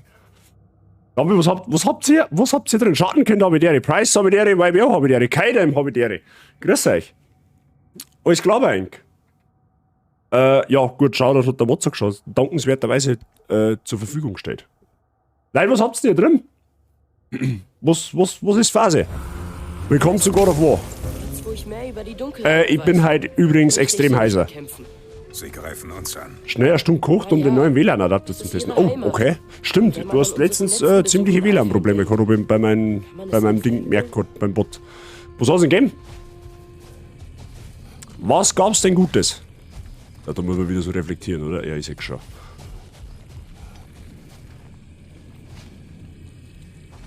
Wie, ich bin zu weit weg, oder was? Conclusion, das Laptop-WLAN-Modul macht Auge. Das heißt, es ist nicht so zauberhaft gelaufen, oder wie sage ich das?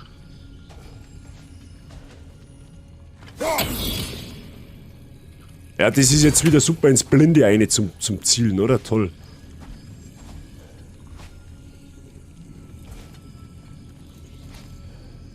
Jetzt warte mal. Haben wir wieder ungefähr auf der Höhe? Das wird schon passen. Oder auch nicht. Noch eine Stunde hat es wieder angefangen zum Zicken. Ach du Scheiße. Ja, jetzt mal blöde Frage.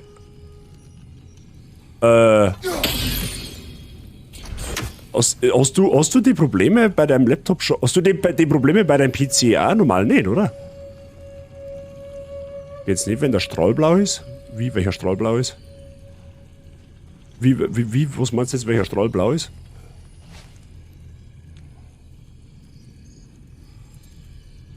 Ach so, der hängt am LAN. Okay, ja gut, das darf Sinn machen.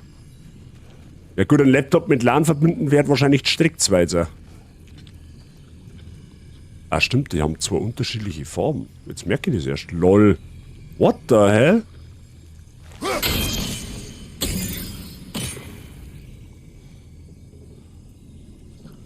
Das ist jetzt nicht euer Ernst, dass ich das komplett über die ganze Banden da spielen soll, oder was? Jetzt mich verarschen.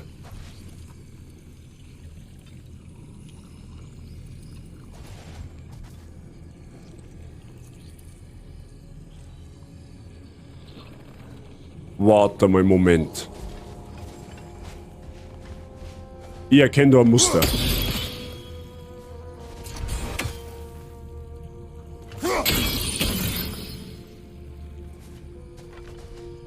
Ah, da geht's ja nach oben. Wait, Moment einmal.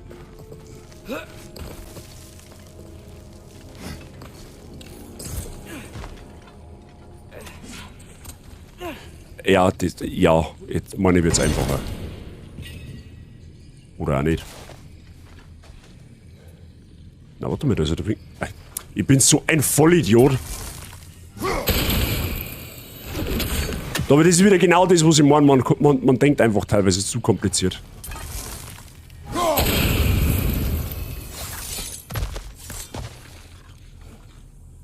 Ja gut, warum einfach, wenn es kompliziert geht? Geduld. Eine Tugend oder eine Drohung? Kommt auf den Leser an. Geduld.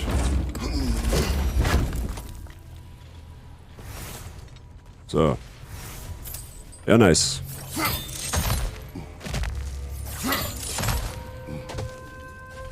So, die Frage ist, wo geht's jetzt weiter? Okay, der Atreus macht nach oben, das heißt, da geht's nach oben weiter. Das heißt, wir schauen uns weiter unten erst einmal um. Da die jetzt vermuten. Wenn ich es nicht besser wüsste. Okay, da ist Sackgasse, das. Ja, okay. Warte, wie kann man das? Da ist eine Truhe. Kann man das einhauen?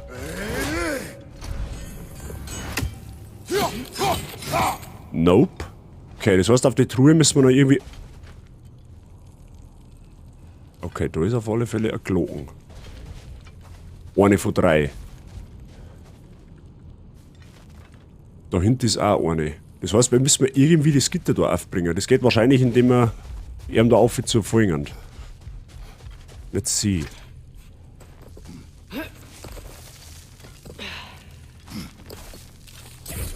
Oh, da ist ein Eimer. Eimer mit Inhalt. ETF.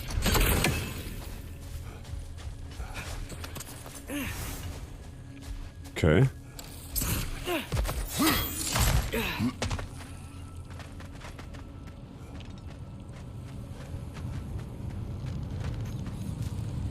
What? Wait.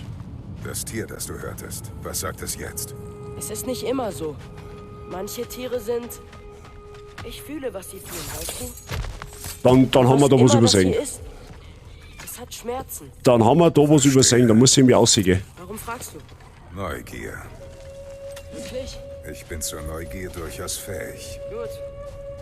Gut. Mit WTF, aber wie kommst du denn dann da?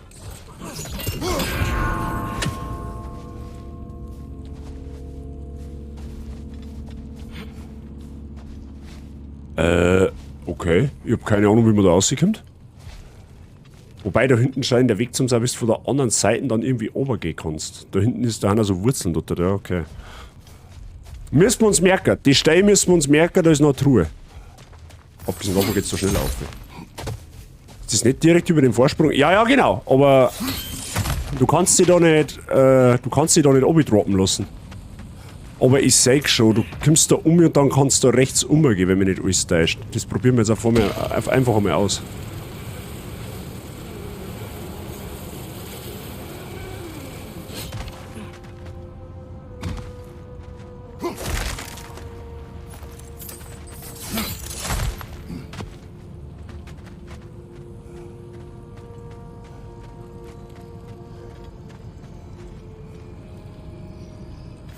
Oder ist etwas?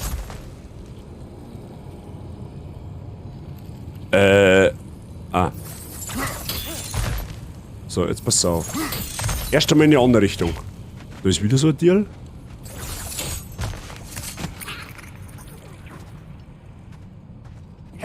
Aber der. Er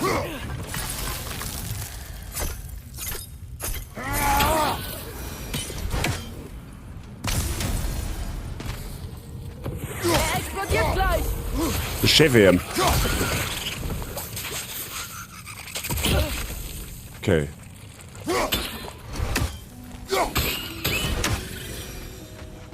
Achso, und von der Seite kann man es dann aufmachen, okay. So, okay, da ist ein Bimmelding, da ist das zweite Bimmelding und wo ist das dritte Bimmelding? Bimmelding wo? Das ist bestimmt wieder so Rotztrickert versteckt, 100%.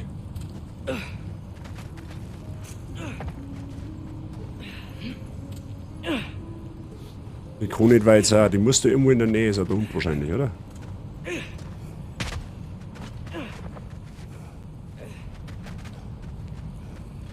Das ist etwa da dahinter, das kann auch sein.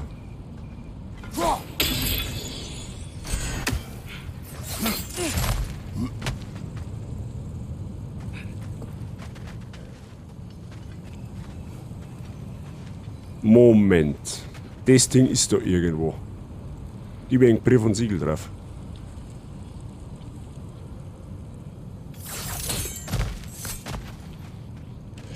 Da bin ich einfach, da bin ich lootgeil. Das hilft jetzt alles nichts, das müsst ihr jetzt aushalten.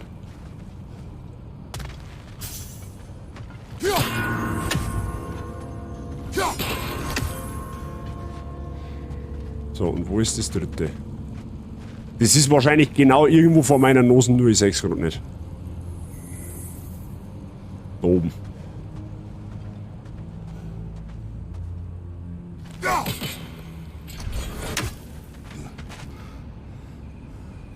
Warte, muss ich da aufsteigen?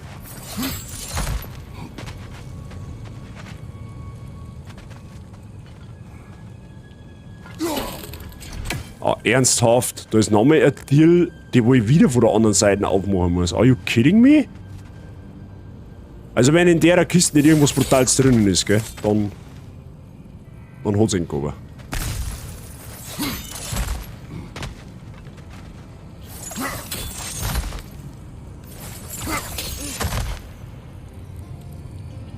Warte mal, müssen wir auf alle Fälle das da mal durchtrennen. Was aber nicht von der Seite geht. Offensichtlich. Right? Ah, das geht ja von der Seite nicht. Aber, wie kommen wir dann da durch? Warte, wir müssen auf die andere Seite vielleicht um. Jetzt, Moment.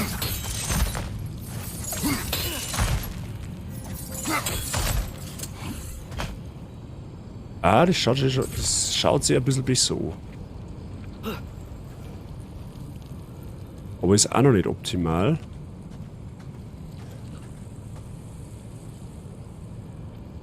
Da drin war auch noch irgendein so ein... Kann ich die Axt werfen, während ich da dran hänge? Nein, das geht nicht. Okay.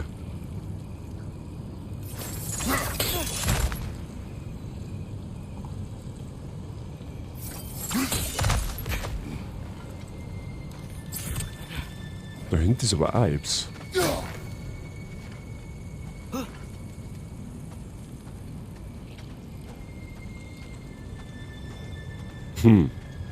Nach unten.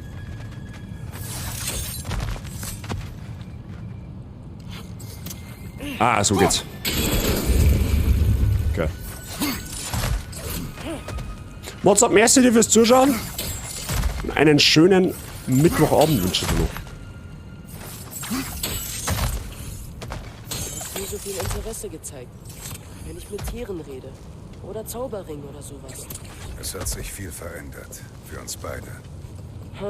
Ja, ich frag mich ja nur, warum du irgendeinem Tier helfen willst. Ist das nicht, was du willst? Doch, schon. Mich überrascht nur, dass du es auch willst. Ja, oh, Moment einmal. Jetzt mache ich da die Truhe auf und dann... Geht's wahrscheinlich da drin weiter. Ja, okay, offensichtlich.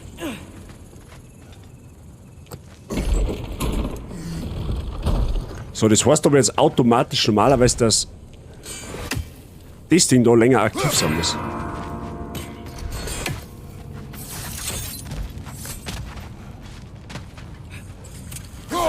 Ja, okay, fail.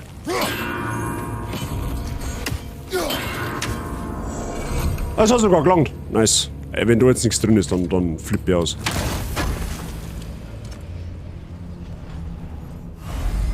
Du, einen Opfer, den lassen wir uns eigentlich. Einen Opfer, den lassen wir uns mir schon eigentlich, gell? Okay.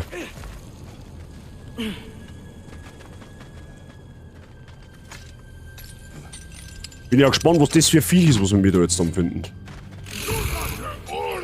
Ah, halt doch dein Futzen, ne?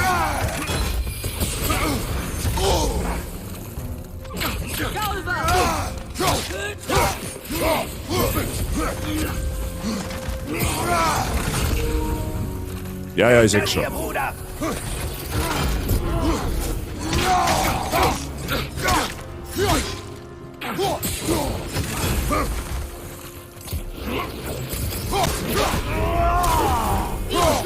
Und rechts!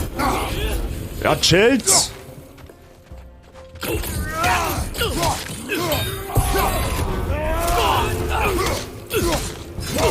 Hinter dir!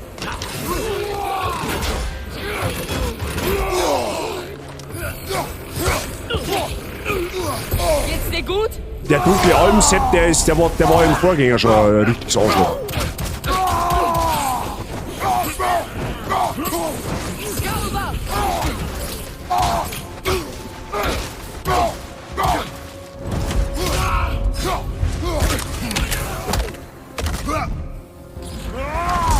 Okay, der war jetzt... Kratos, das geht weit besser, gell?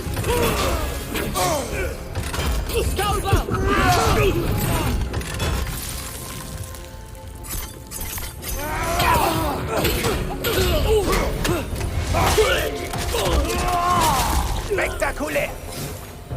Schau, oder? Bist du sicher, dass wir das Richtige tun? Wenn du dieses Tier aufgeben willst, gehen wir.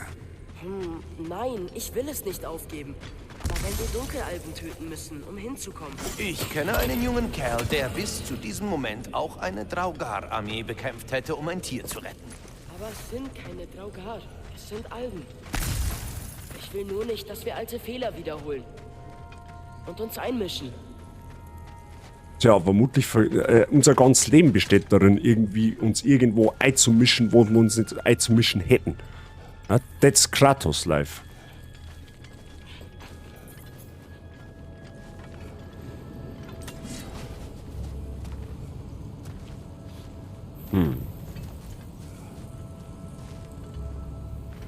Ah, das wird nicht gehen von da.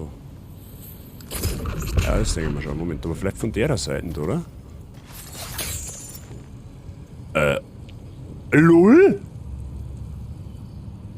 Justin, wir haben einen Anzeigebug. Hallo?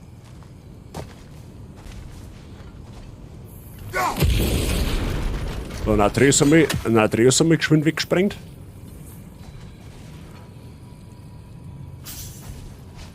I see, da ist eine Truhe. Und I see, da muss man von der Seite her.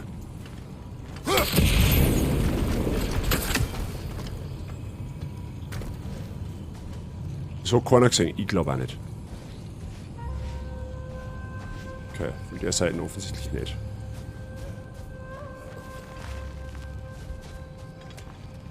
Und von da auch nicht, weil ja da ein Gitter dazwischen ist. Okay.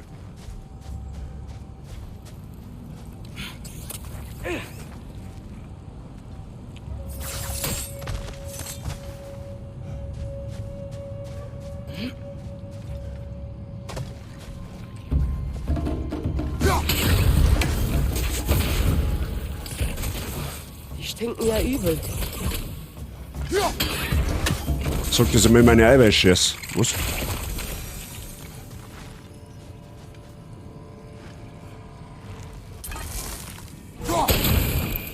Okay, das war ein bisschen zu hoch.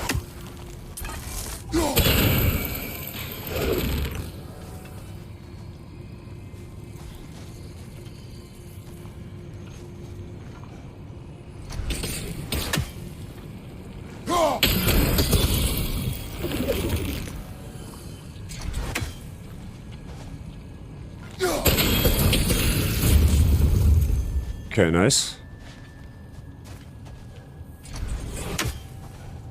Alter, wie verzwickt ist denn das da? Mal für das, dass das nur eine Nebenmission ist das schon geil gemacht. Also mit mehr Rätseln verbunden auf alle Fälle. Ah, dann kann man aufspringen. Es ist nur... Warum schaden wir, egal was wir in Alfheim machen? Immer den Dunkelalben. Wir sind hier, um diesem Tier nur zu helfen. Das weiß ich. Aber normalerweise bin ich derjenige, der unbedingt Tiere retten will. What? Wait a minute. Warum ist dir das so wichtig?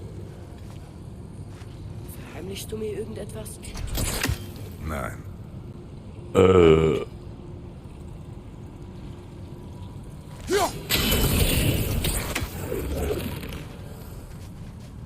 Gibt's da... Ah, da gibt's einen Vorsprung, okay. Ah, Moment einmal.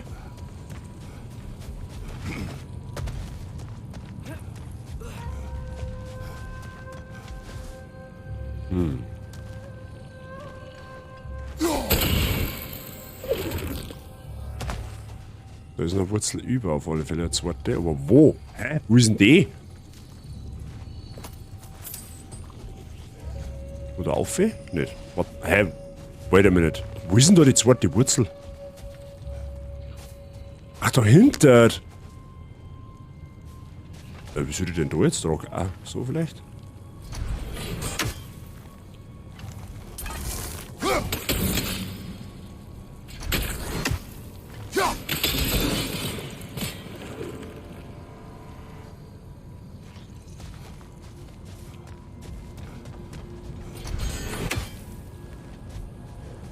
Da hinten ist auch noch... Ah, da ist noch... Warte mal. Das müsste dann eigentlich nochmal uns umkehren, oder? Ah, okay, nein, das war 2.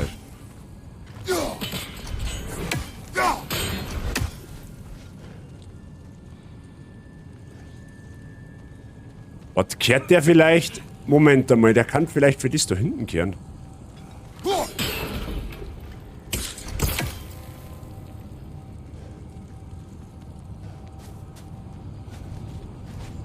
Ja, okay, na, das ist zu weit weg.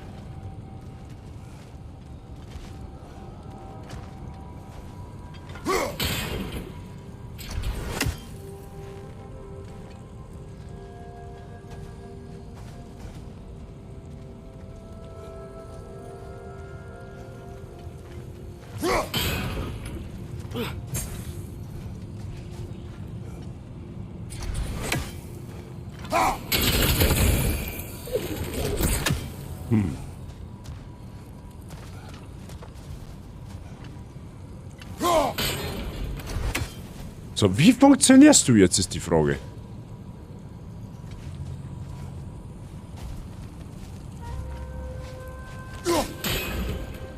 Ich muss mir da mal einen genauen Überblick verschaffen, weil ich seh gerade gar nichts. Ich weiß überhaupt nicht, wo...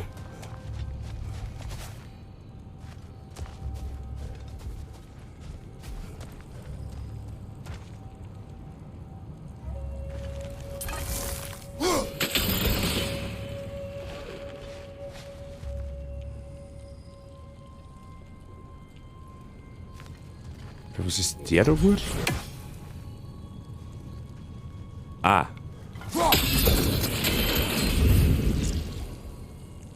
Okay, makes sense, I guess. Okay, wollen vielleicht mal da mal auf die Truhe her.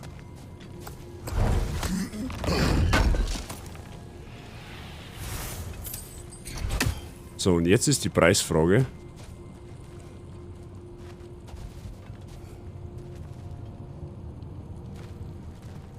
Was soll mit dir da treiben?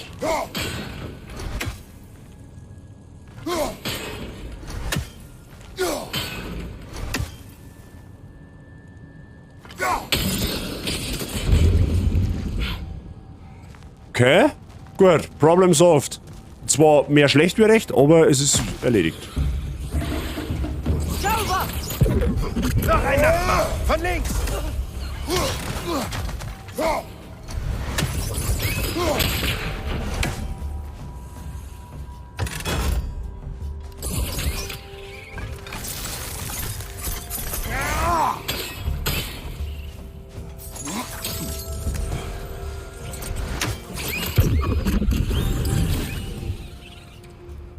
Bronzestufe abgeschlossen, okay.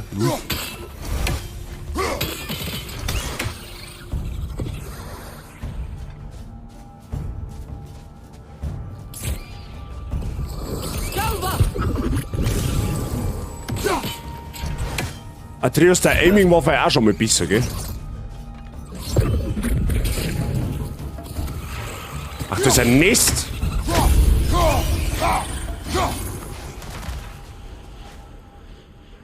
Okay. Was tut denn da so saublöd? Das gefällt mir schon wieder nicht. I don't like this.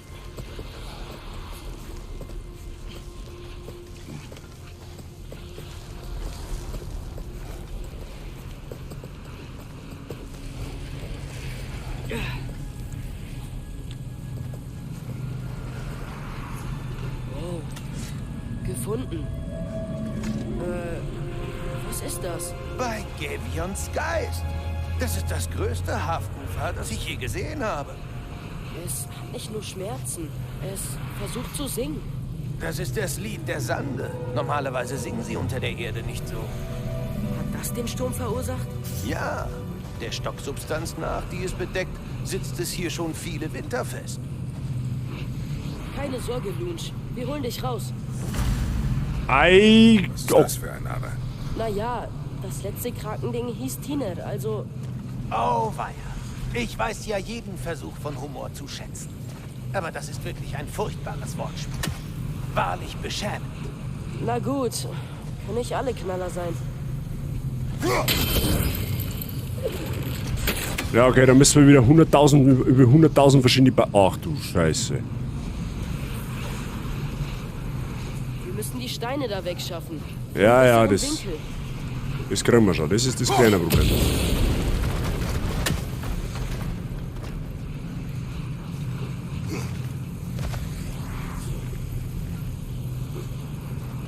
So, und jetzt?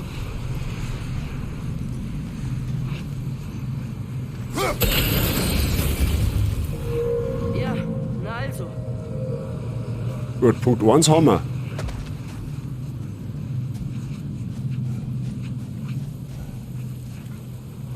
So, aber wie springen wir da jetzt über... Warte mal.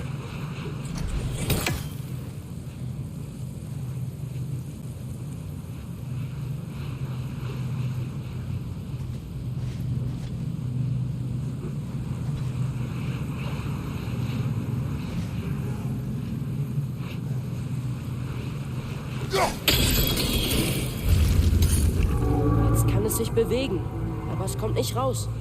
Die meiste Stocksubstanz ist weg. Wir sollten es jetzt befreien können. Ja, die Frage ist wie. Es ist einfach ein riesengroßer Quallengnädel.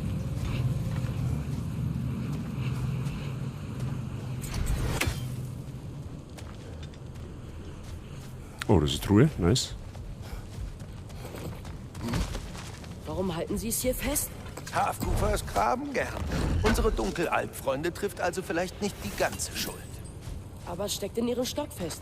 Die Stocksubstanz gehört den Dunkelalben genauso wenig, wie das Licht den Lichtalben gehört. Sie ist nur ein weiterer von Alfheims natürlichen Rohstoffen und wird seit Urzeiten von den Alben genutzt. Und während die Lichtalben den Stock auf ihrer Seite loswerden wollen, ziehen die Dunkelalben hier im Ödland großen Nutzen aus ihm. Also, wenn wir diesen Stock räumen, schaden wir den Dunkelalben? Soll die Kreatur hier gefangen bleiben? Nein. Dann befreien wir sie. Einfach einmal gute Taten vollziehen, Mr. Kratos, ja? Aber als erstes nehmen wir mal die Truhe damit. Soll ich sich orientieren für das, was wir da tun? Eine Flüstertafel. Herstellungskomponente. Okay.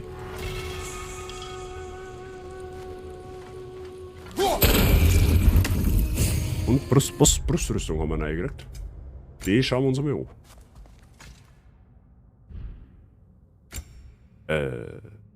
Schulterstücke des Glanzes. Die gab einen sauberen Stärkeboost, wenn du mich fragst.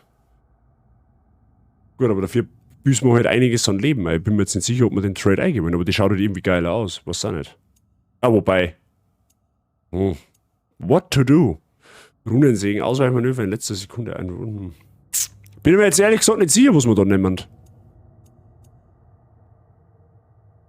Aber 18 Stärke ist jetzt schon brutal, was du mehr kriegst.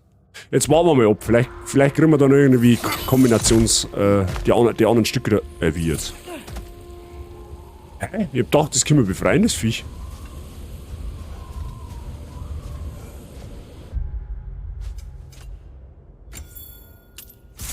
Ah, da schau her. Noch neue Fähigkeiten.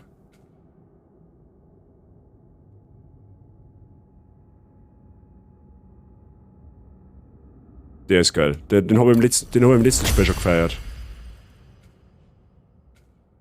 Ja, außer mit dem Schundel. Müssen wir aufwerten.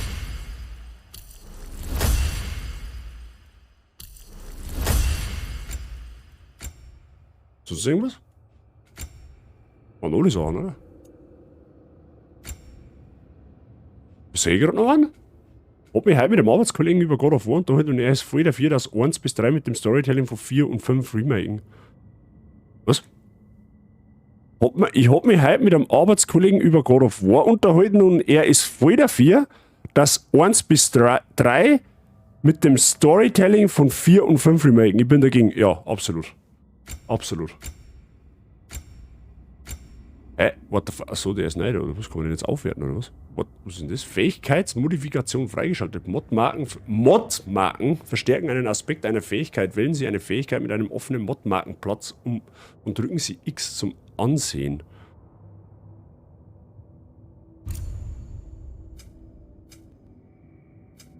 Schalten Sie Mod-Marken für eine Fähigkeit mit EP frei. Das Token einer Fähigkeit kann auch beliebig geändert werden, sobald es freigeschaltet ist. Erhaltene EP. Kaufen Sie jetzt eine Fähigkeiten-Mod.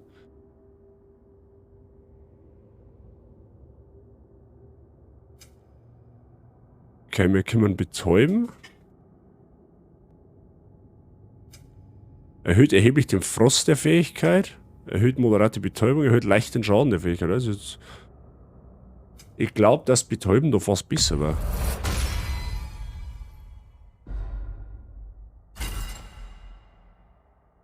Okay.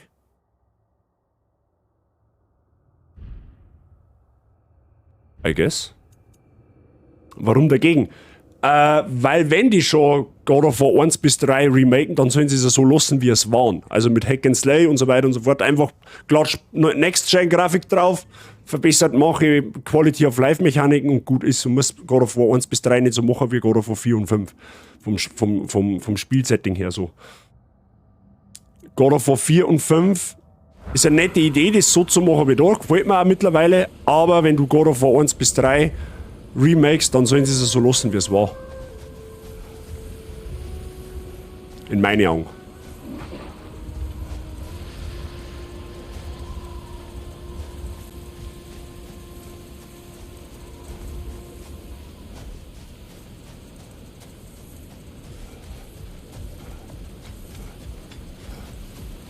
Jetzt werden wir wahrscheinlich da noch eine müssen. Das ist die Stelle. Hier können wir das Haftufer losmachen. Eingefrieren. Früher war alles besser.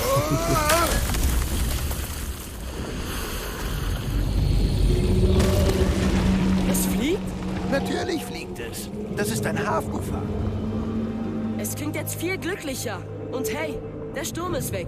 Ja, vielleicht schenken uns unsere Dunkelalb-Freunde jetzt doch mal etwas Wohlwollen. Hör mal, Vater. Danke, dass du uns hergebracht hast. Aber du musst sowas nicht machen, nur um mich von Ragnarök abzulenken. Ja? Das war keine Ablenkung. Nein? Und warum sind wir dann wirklich hier? Hast du je daran gedacht? Er will einfach nur Zeit mit dir verbringen, solange er noch kann. Wirklich? Wir wissen nicht, was vor uns liegt. Er ist ein Zauberhafter. Wenn Ragnarök näher rückt, Oha. will ich unsere restliche Zeit genießen. Abgeschlossen. Ich bin sprachlos. Danke, dass du uns hergebracht hast. So, durch das jetzt da Ich ebenfalls. der Sound weg ist, müsste man doch da jetzt eigentlich aufkommen, oder nicht?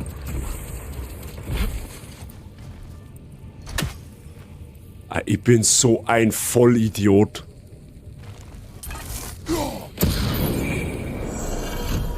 Aber das hat man vorher echt nicht gut gesehen.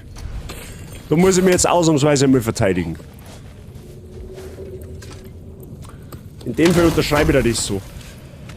Also ganz ehrlich, ich hätte so wie jetzt God of War ist, wie gesagt, es ist okay, ja, vom Gameplay her und auch vom Storytelling gefällt es mir auch wirklich gut. Aber wäre God of War 4 und 5 auch im Hack and Slay gewesen, hätte ich es, glaube ich, sogar noch mehr gefeiert, als ich quasi 4 und 5 aktuell feiere. So. Also macht das in etwa Sinn, was ich da sage? Also mir war Hack and Slay tatsächlich lieber gewesen, dass es heutzutage eigentlich überhaupt keine Hack and Slay Titel mehr gibt. Und, was noch dazu kommt, es gibt kein gutes Hack and Slay neben God of War. Oder beziehungsweise, kein gutes ist vielleicht schlecht dargestellt.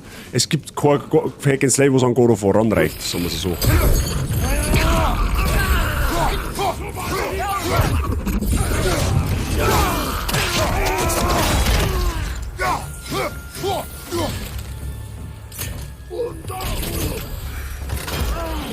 Ja, du bist wieder der Oberkapper da von den Idioten da, oder was?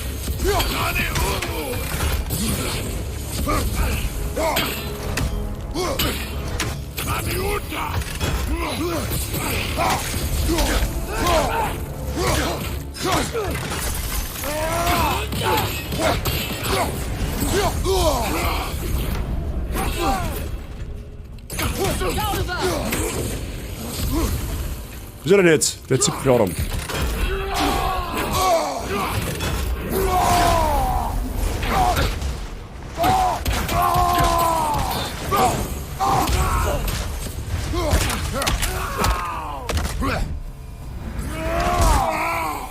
Gut gemacht. Den hast. Ein Horn. Gefundene Tribute an Freya. 2 von 6, okay. 4 und 5 darf mir eher dazu animieren, God of War zum Spiel als die alten. Warum hast du das 4 noch nicht gespielt? So beide seine Daseinsberechtigung, aber einfach straight aufs Mais ist geiler. Ja, am Ende des Tages läuft es wieder auf Geschmackssache raus. Ja? Es hat, wie du schon sagst, haben beide Arten von Gameplay-Mechaniken, ob es jetzt 4 und 5 ist oder 1 bis 3, sind beide gut, brauchen wir nicht reden. Aber für meinen Geschmack hat mir jetzt Hack and Slay besser gefallen. Vielleicht sollten wir sie einem Zwerg zeigen. Sie wissen, was zu tun ist.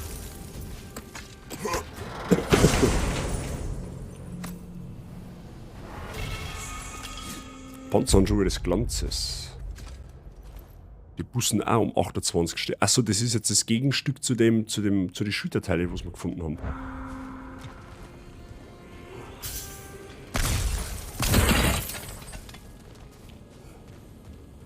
Okay.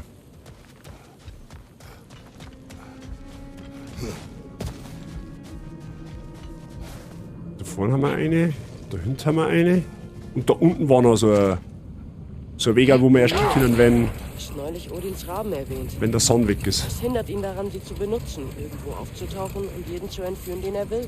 Einverständnis. Man kann nur nach eigenem Willen mit War das da? reisen.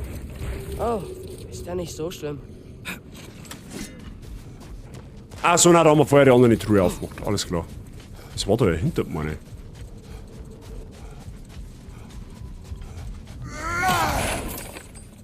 Oh, da ist auch noch eine Truhe. Nice.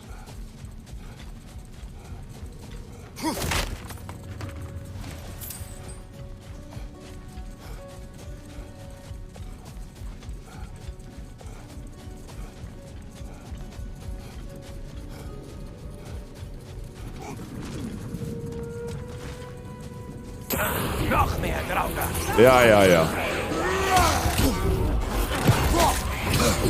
Au, au!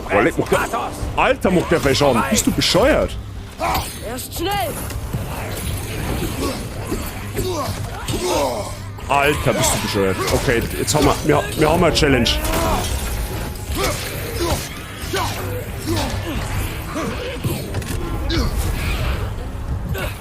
Von links! Komm schon, Kratos, hoch mit dir. Okay, jetzt haben wir ein Thema. Jetzt haben wir ein Thema. Der ist eigentlich noch zu stark. Aber, ne, soll Spieler finden. Reife Habitäre, wie geht's der Stimme? Ausbaufähig. Ausbaufähig, aber es geht. Wenn wir unseren nächsten Kampf unauffällig angehen. Wie unauffällig?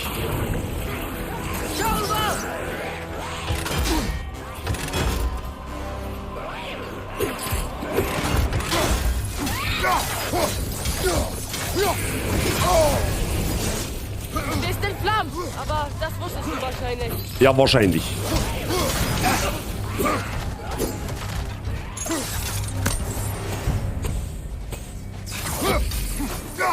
Ach, der geht doch nicht ober? Lol, abusing. System abusen.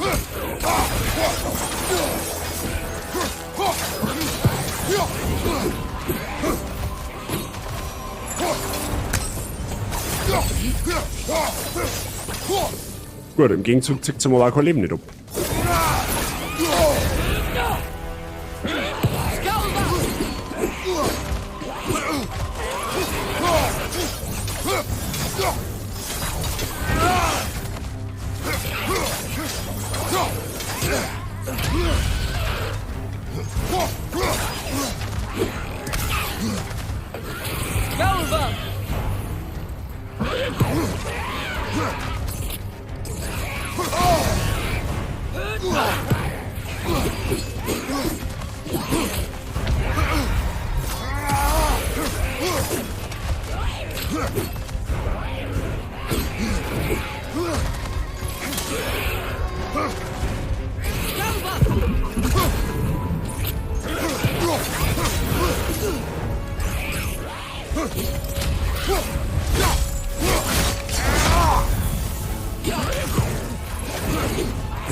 Erst schnell!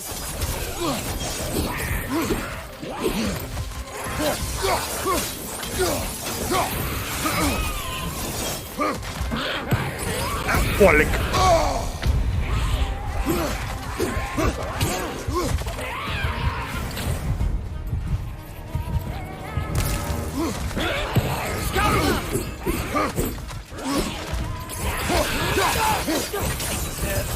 Oh, verpiss dich.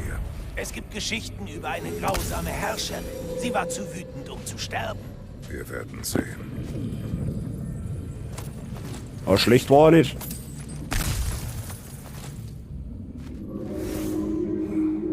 Okay. Okay, dann drücke mir Daumen, das Bild alles Gute. Danke dir. Chaosfunke, Waffenverpflichtung, Überbleibsel. Stimmt, da brauchen wir 6. Die haben wir aber nicht. Ja, wird schon wieder werden. Danke dir, Werb. Sag mal, hast du je daran gedacht, mit deinen Klingen Fleisch zu grillen? Nein, das Fleisch würde verderben. Oh, wegen der Magie der Klingen? Dem Blut. Ah, ja. Vergiss es einfach.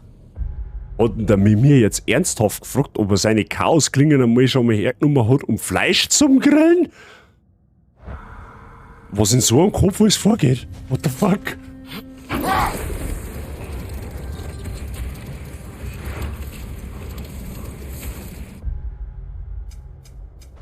Ja gut, da haben wir jetzt eigentlich, warte mal, da hinten waren wir, da drin waren wir, da gab es noch irgendetwas. Achso, nein, da ist der Eingang zu die Tiefe, okay. Absolut legitime Frage. Gut, wir haben ja die Antwort, warum man es noch nicht da hat. Das Blut würde das Fleisch verderben. Das ist etwas, das ich nicht ganz verstehe. Ragnarök-Prophezeiung, die Odin kennt, werden alle Welten, auch Asgard, zerstört. In der Version, die Grohr verschwiegen hat, fällt Asgard dennoch. Hat Odin nicht in jedem Fall versucht, das zu verhindern? Hat ihre Lüge denn so viel ausgemacht? Ich erkläre mir das so. Beim Untergraben von Prophezeiungen ist Wissen Macht. Ohne das Gesamtbild und den Kontext können kleinere Details zu tragisch falschen Interpretationen führen. Genug. Das setzen wir später fort. Du hast Geschichten von Quasir? Her damit. Ich liebe sie. Ja, das zählt war mit dir. Also jetzt halt. Glaubst du an Schicksal, Sindri? Oh, natürlich nicht. Würde ich mir so auf die Hände waschen, wenn ich glaubte, dass das, was ich tue, am Ende egal ist? Nur einer hat Einfluss darauf, wie wir unser Leben leben. Wir selbst. Weise Worte für einen Zwerg. So, können wir unsere Rüstung aufwerten, ist die Frage. Mit Sicherheit, oder? Ein Spezialgegenstand, was? Reliquien? F von Agraval, keine Ahnung. Senden Sie 3 Lichtquellen aus, die Gegner, die von Schall befallen, sind erhöhten Schaden zufügen. Und was soll die jetzt damit? Da brauchen wir Skirnirs Gambantein. Whatever. Und Atreus? Das kann man auch verbessern, oder was? What the fuck?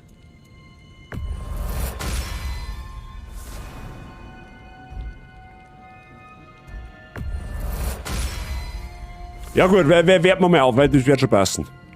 Kratos?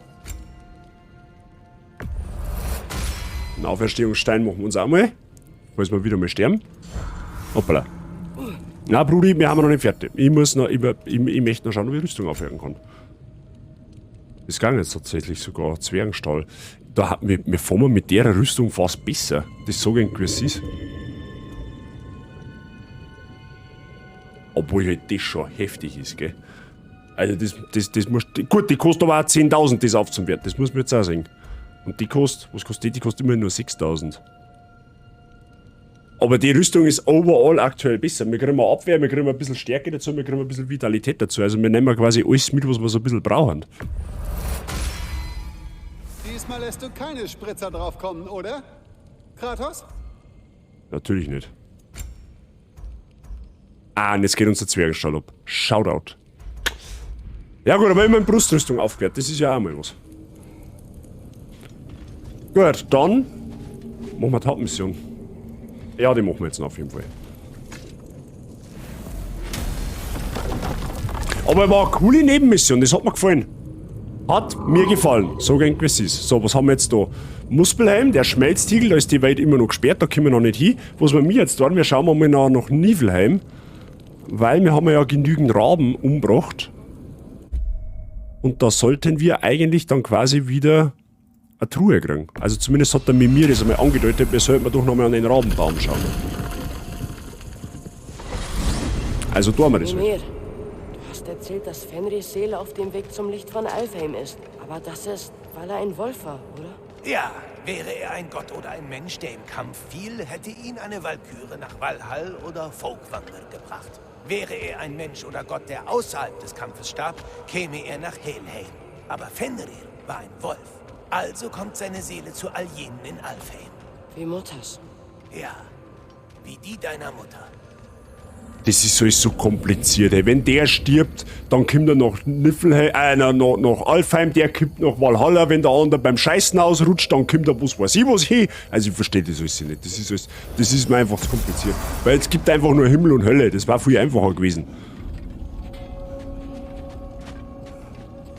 Ich kann einiges an neuem Zeug für dich schmieden.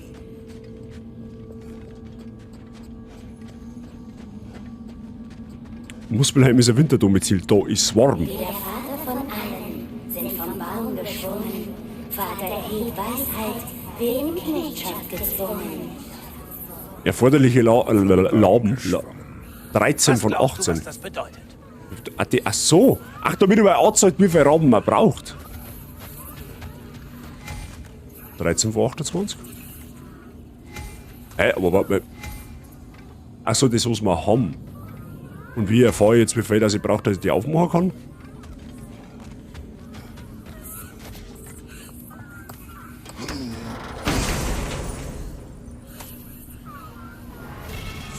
Armschienen der Rabentränen.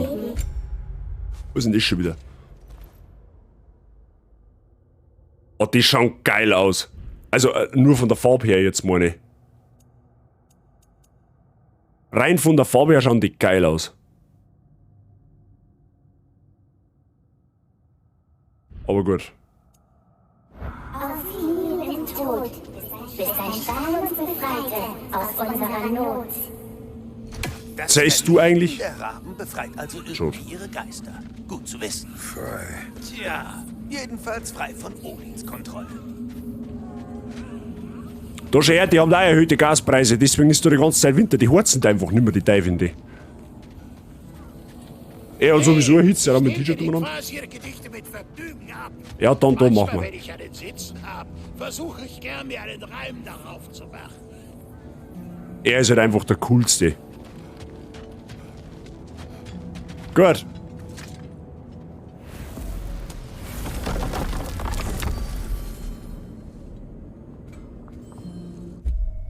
So, sind wir ins Haus? Let's go. Ich bin ja gespannt, ob jetzt dann der Atreus einmal die Info droppt, dass er sich alleine auf die Suche nach der Freya, nach der Freya gemacht hat. Ja, Freya was. Genug Zeit, sein Gleichgewicht zu finden. Oder was auch immer. In der Tat. Ich sah den alten Kriegsgott in ihm aufblitzen. Aber nur flüchtig. Es ist nichts Falsches daran, gegen den Krieg zu sein. Oder gegen die Prophezeiung. Da hast du wohl recht. Man kann sich nie ganz sicher sein, was die Riesen damit gemeint haben. Bin ich der Einzige, der sich erinnert, dass sie unsere Reise nach Jötunheim voraussagten? Wenn die Riesen sahen, wie Tyr bei Ragnarök Armeen anführte, glaube ich ihnen. Die Frage ist nur, wie du Tyr dazu bringst, das zu glauben. Dann hocken der Kratos fix und wahrscheinlich ja. Aber was halt ich nicht verstehe, oder was heißt verstehe? Ich finde halt, es ist so ein bisschen Doppelmoral vom Kratos dabei, weil im Endeffekt in der griechischen Mythologie, wo er halt Griechenland in Schutt und Asche gelegt hat, hat er auch mehr eigentlich auch mehr gesagt, hey, wenn du an Zeus mehr oder weniger oder die Götter, besser gesagt im dritten Teil, müsste er ihm das ja eingeleicht haben, nachdem er spätestens am Poseidon Hopst nochmal hat, dass der Meeresspiegel ansteigt, also nicht nur ein bisschen, sondern massivst ansteigt, hätte er mir eigentlich klar sein müssen, hey Alter, wenn ein Hauptgott nach dem anderen killt, zerstört es immer mehr meine Welt. Weiß ich nicht, warum er jetzt auf einmal nichts mehr auf Prophezeiungen gibt, weil das war halt damals auch schon klar.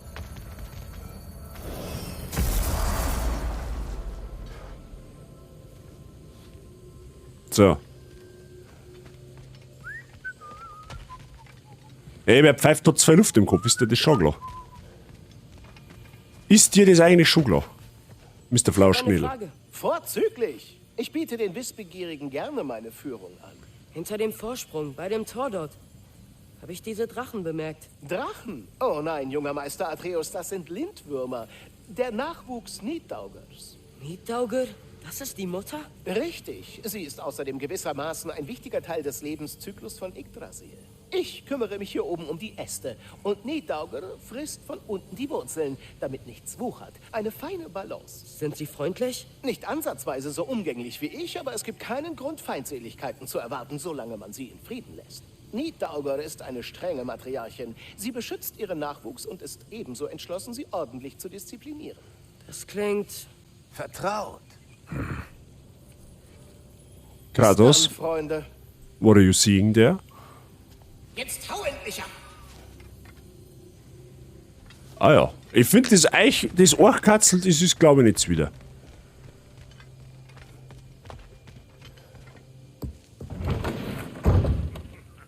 Ah, schön, dass du wieder da bist, Junge.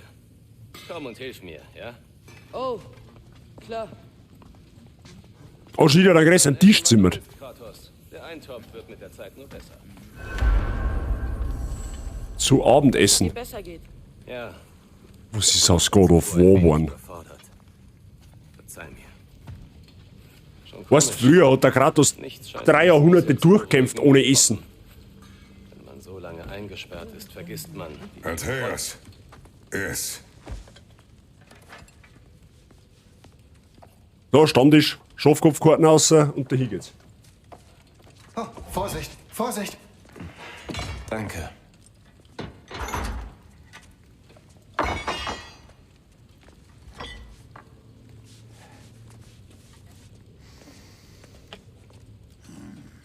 Freunde, lasst es euch schmecken. Ja. Das werden wir sehen.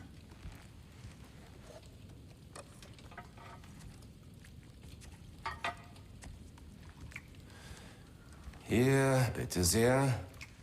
Eine Mahlzeit für einen Streiter. Genug. Ich sagte, wir sprechen nicht mehr davon. Ja, natürlich. Wollte keinen kränken. Ich bin nicht gekränkt. Ist nur ein Wort. Ein Wort, das dir die Sinne vernebelt. Also, glaubst du wirklich, es bedeutet nichts? Die Reise, auf die Mutter uns schickte. Was wir in Jötunheim sahen? Wozu das alles? Denkst du das nicht auch mal? Jeden Tag. Aber ich glaube nicht, dass sie wollte, dass du törichte Risiken eingehst. Und wenn die Riesen auf mich zählen? Welche Riesen? Ich zähle auf dich. Sicher zu sein. Und schlau. Dinge zu beurteilen wie ein Mann und nicht wie ein Kind. Aber was, wenn Loki in den Eisenwald gehen muss? Du bist Atreus. Mein Sohn. Und nichts mehr. Verstehst du? Hab keinen Hunger mehr. Verzeih mir, Kratos. Meine Worte waren achtlos gewählt. Du solltest essen. Manche schwören darauf. Sie tun sogar täglich. Ich verstehe das nicht. Was soll das alles mit Loki, dem Streiter und Eisenwald, wenn nichts real ist? Er ist einfach...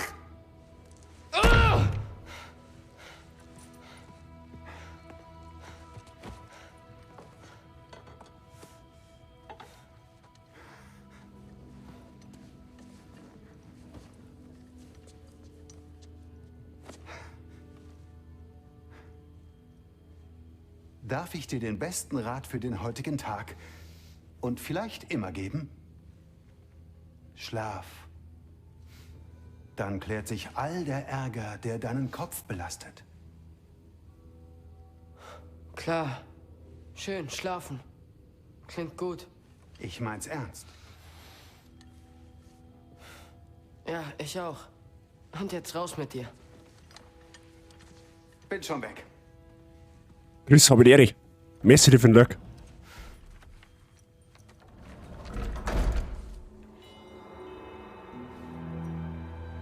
Das hat er vorher mitgelassen, ich hab's genau gesehen.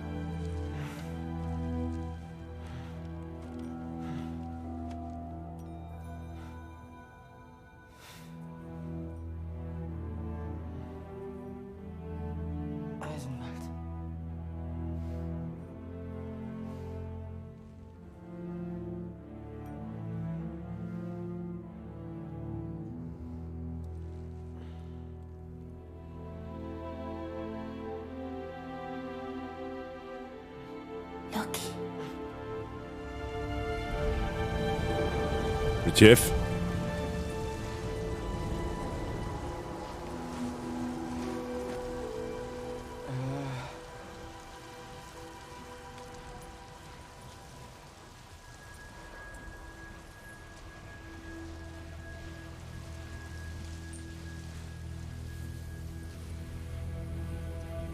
Da haben wir jetzt wieder eine Trios-Action.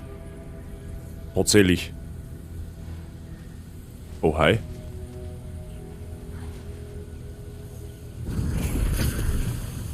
Was? Hätte ich in Alfheim gewusst, dass ich ein Gott bin, hätte ich mich nicht so schlecht dabei gefühlt, Alben zu töten. Oh, es ist Selbstreflexion. Meine, seit ich weiß, dass wir Götter sind, fühle ich mich so viel stärker. Wo bin ich? Du redest von nichts anderem. Unaufhörlich. Tu was dagegen oder halt endlich die Klappe. Keine Leute. Wir haben genug von den kleinen Leuten mit kleinen Problemen. Erinnerungen. Und keine guten. Das Tor ist kaputt. Das war unser Weg nach Jötunheim. Was willst du? Lass los! Trume! Ich verstehe das nicht. Von mir aus. Von mir aus. Von mir aus. Von mir aus. Von mir aus. Von mir aus. Von mir aus. Von mir aus. Hey, lauf nicht weg! Von mir aus. Kannst du mir sagen, wo ich bin? Von mir aus. Von mir aus. Von mir aus. Von mir aus. Von mir aus. Von mir aus. Von mir aus. Von mir aus. Von mir aus. Aufhören!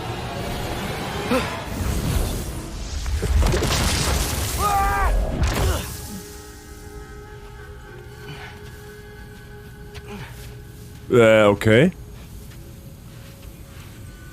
Ich muss hier verschwinden. Frage, ist vielleicht im Bereich des Möglichen, dass die Welt Dora die Welt ist, wo's wie es ausschaut, wenn Ragnarok war. Ist das im Bereich des Möglichen? Kann das sein, dass das vielleicht so eine Art visionäre Welt ist, wie es ausschaut, auch wenn die Apokalypse einmal da war? Weil, ist irgendwie komisch. Lauter Sand, Ruinen vereinzelt. Kantike.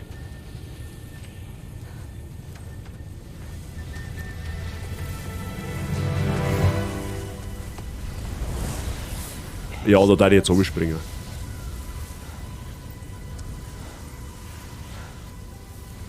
Ich will, dass er für seine Worte büßt.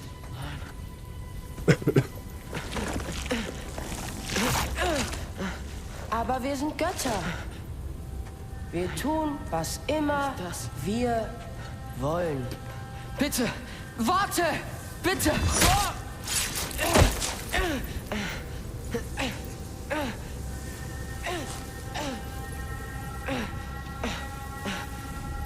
Warum passiert das? Das Messer ist besser als Mutters. Bitte, hör auf!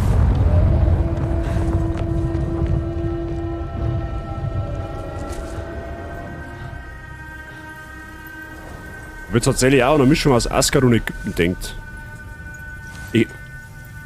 Alter, Mr. Price. Da kommen wir gleich drauf zum Sprecher.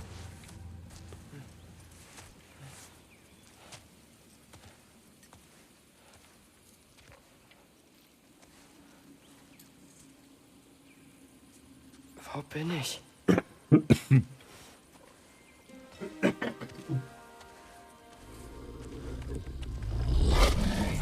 Jeff. Ruhig.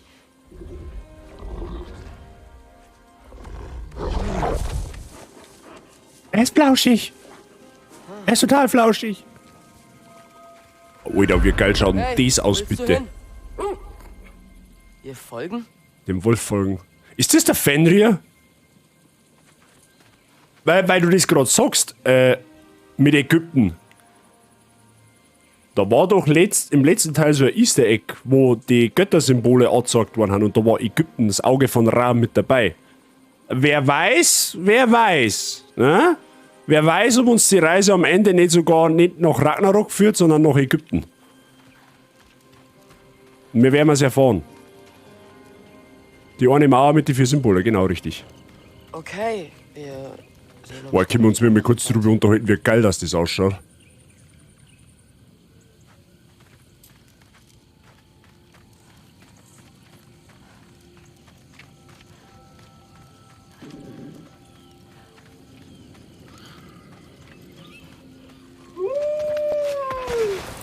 Wo bin ich?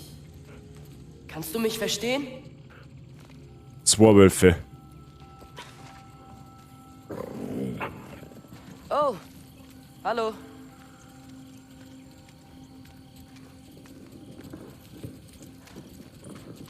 Also, wo geht es hin? Verstanden. Oh, jetzt sind schon 3 Wölfe.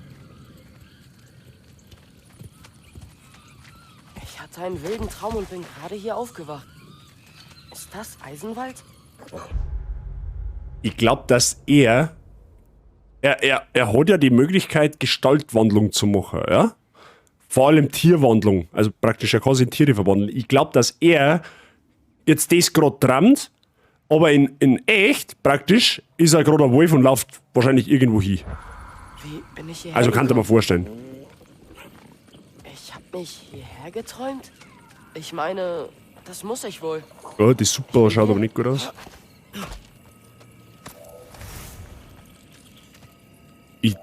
Italierholz, okay. Nice. Warte mal, bist du... Ah, da ist ein Riesenraupen. Ist das... Okay, wenn das der Eisenwald ist aber da erstaunlich wenig Eisen. Vielleicht stellen wir den einfach nur falsch vor, das kann natürlich auch möglich sein. Geruch? Welcher Geruch? Wieder ein Wolf. Das ist wohl Fenrir, den du riechst. Schade, Italierholz? dass er nicht hier ist.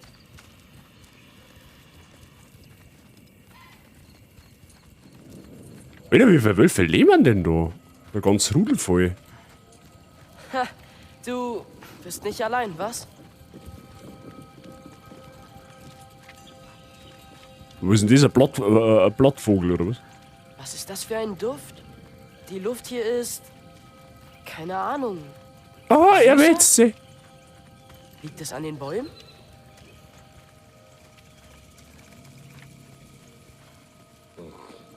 Komme. Oh, wie tief. Ihr wollt mich nicht fressen? Das ist ein Witz, ja? Ja, flauschig.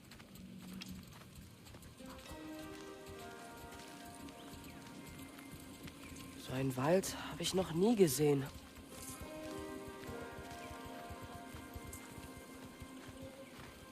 Es erinnert mich gerade irgendwie so ein bisschen an König der Löwen. Ich weiß auch nicht.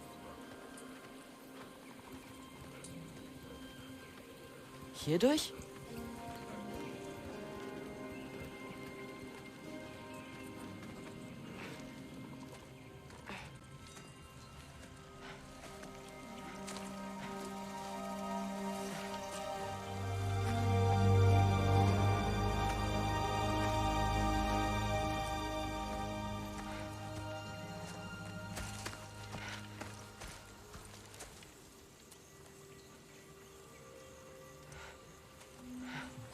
Ich bin noch nicht fertig.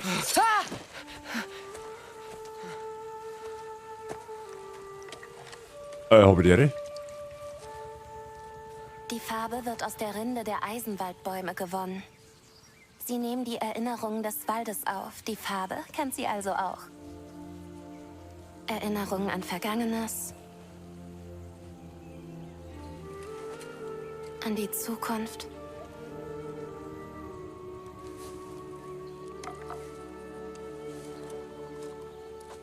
Da darf kein Blut drauf.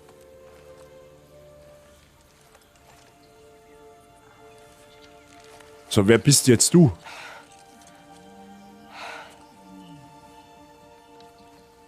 Oh, du bist es. Du weißt, wer ich bin?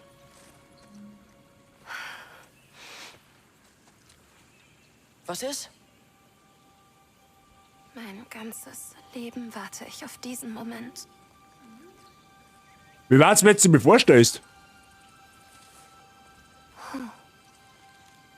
Du bist seltsamer, als ich dachte. Oh. Verzeih.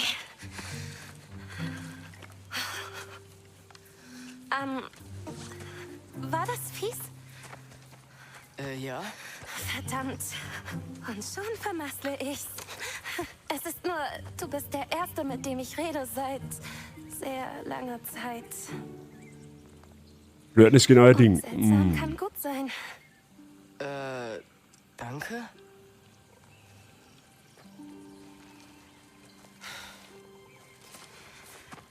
Fangen wir neu an. Ich bin Ongre Boda. Du hast sicher viele Fragen. Ja, Folge mir. Mr. Price, who is that girl? Antworten kriegen. Ongre Boda, keine Ahnung. Oder ein paar.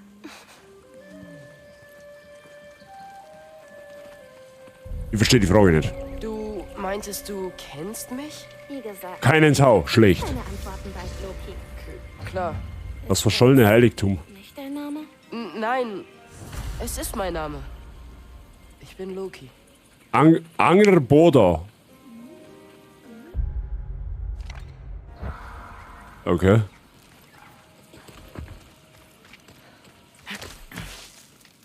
Der Dampf ist wahrscheinlich gone. So. Wow.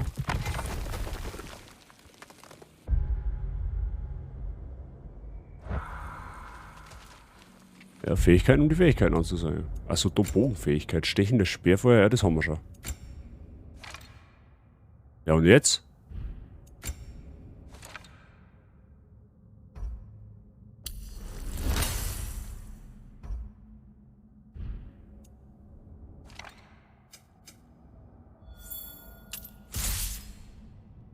Ah! Aber jetzt haben wir alle Fähigkeiten, oder was? So, Bogenschießen, damit ziehen sie und halten sie eher einzeln. Ja, das haben wir schon. Glaube ich. Das sind Grundfähigkeiten, oder was? Nein, nicht. Hä? What the fuck?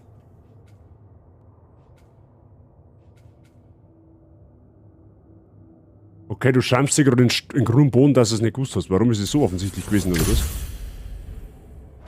Ich habe keinen blassen Dunst, wer die Braut ist. Weiß ich nicht. Hier lang.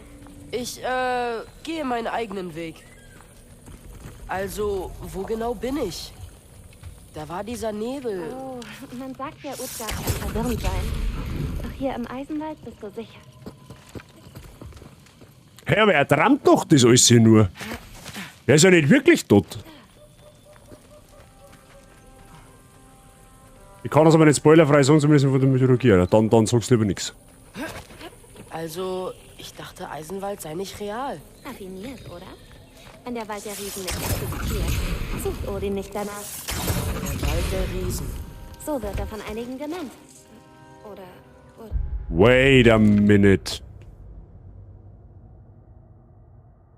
Den Eisenwald gibt's scheinbar nur in der Traumwelt, deswegen weiß der Odin auch nichts davon. Und den Eisenwald können wahrscheinlich auch nur Leute betreten, die von Riesenabstammung haben.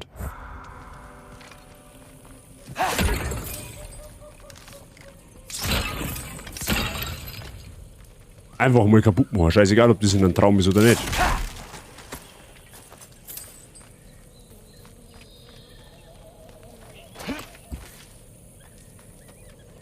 Was ist das? Eine Brosche. Die ist groß. Ach ja? Ich dachte nicht alle Riesen waren... riesig.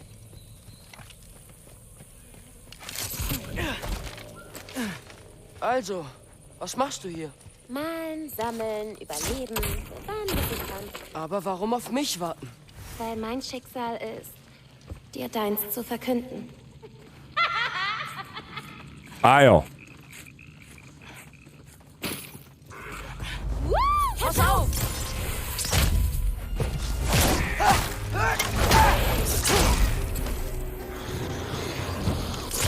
Ich helfe dir! Sauber!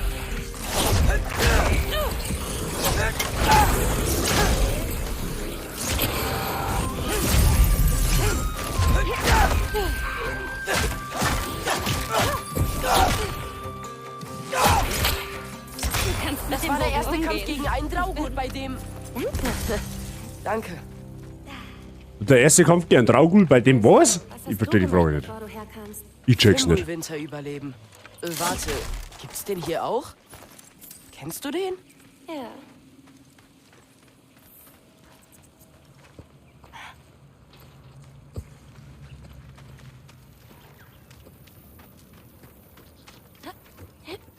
Ich bin über dir, aber geh den Weg einfach weiter. Okay, ja, du wirst schon wissen, was Phase ist.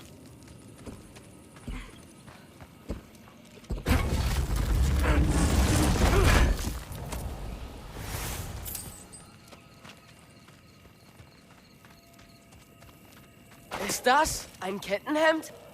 Was Brock und Sindri wohl dazu sagen? Wer? Oh, das sind sowas wie Onkel? Sowas wie? Ihr Midgard-Riesen seid seltsam. Die sind eigentlich Zwerge. Unglaublich, dass ihr auch Nachmache sind. Okay, ja gut, der Pfeil macht jetzt deutlich mehr Schaden. Hä? Wo muss denn jetzt hier? Die steht da umeinander.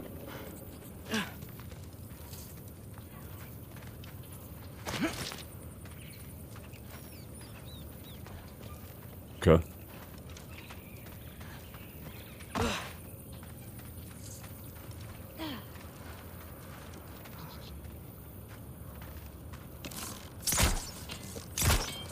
Na, sag.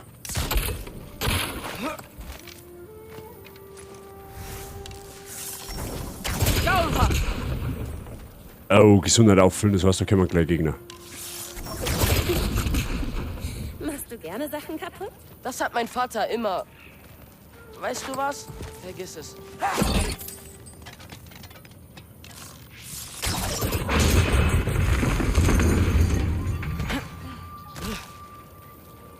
Nett.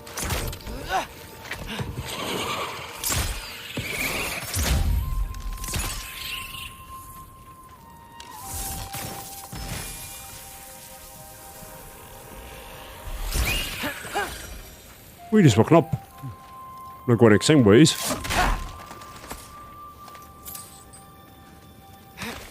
Sieht gut aus. Danke. Halt. Was? Das scheint der richtige Weg zu sein. Oh, ja, genau. Offensichtlich. Ich habe aber noch einen Plan.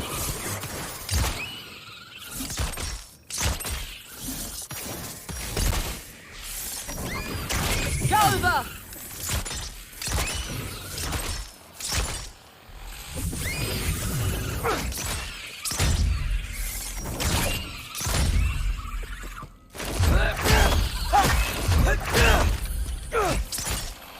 Wie fühlst du dich? Großartig. Ich bin einer Riesen begegnet. Zauberhaft. Das könnte Schicksal sein. Was?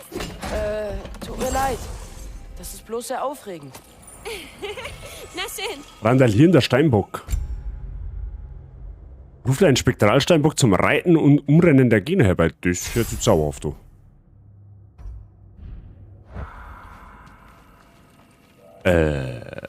Und jetzt? Hallo? Ah.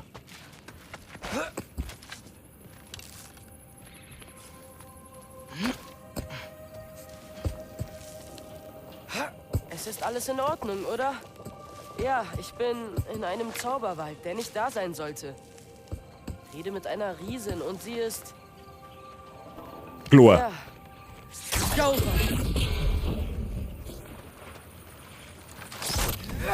Ah, das macht jetzt schon wieder mehr Sinn für einen Eisenwald, das Ding da.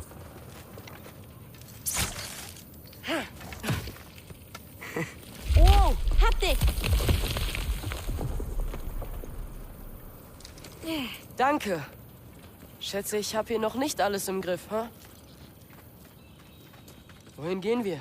Meine Mutter zeichnete ihre Visionen auf, Prophezeiungen. Magst du sie dir ansehen? Ja, das kennt der Atreus. Sie sind nicht hier. Sind sie... Ich weiß, du hast viele Fragen, aber bitte nicht diese.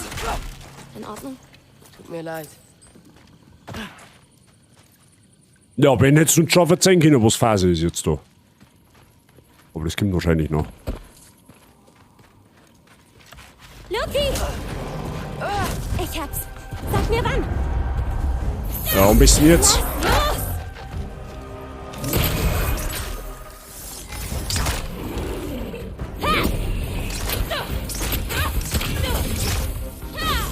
Da sind mehr!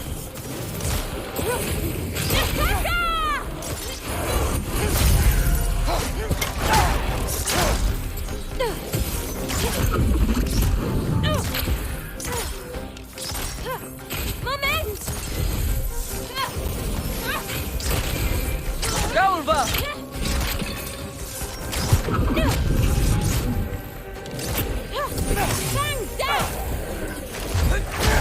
Ja, easy. Ganz gut. Wie ein Streiter sogar. Danke. Ebenso. Ein bisschen fetzen, sehr gut. Wo sind die jetzt? Ach, da. Hilfst du mir? Oh, klar. Ja, wahrscheinlich. Warte. Gut, jetzt du.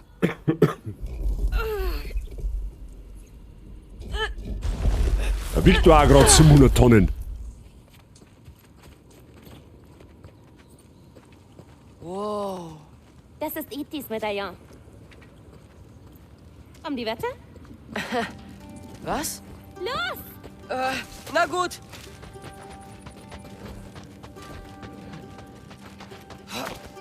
Ich kann auch langsamer.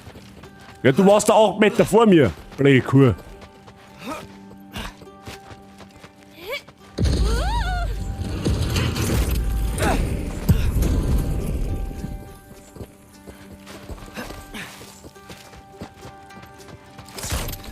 Los!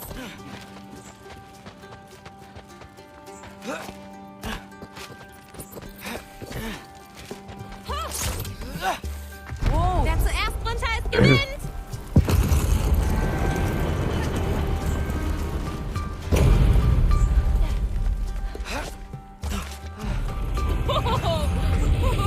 Tja, hast gewonnen. Naja, Ich kannte den Weg schon. Bisschen geschummelt. Ja, toll, schön. Aber wo ist jetzt eigentlich unsere Mission, oder? Katzelwurm! Die kenne ich schon. Dann weißt du ja, wie man sie schlägt.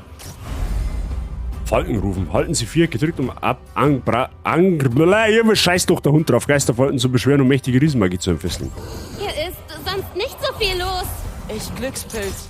Ich dachte, du heißt Loki.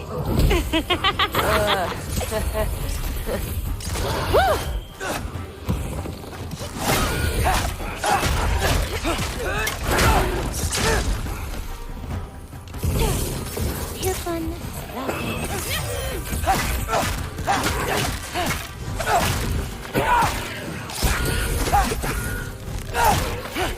Ich helfe dir.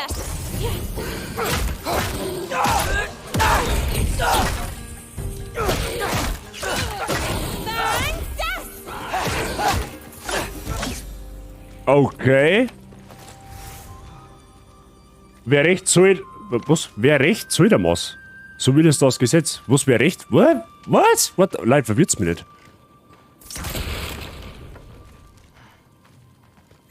Warte mal, da hinten war doch... Okay, vergesst es. Wer recht hat, soll der Maß.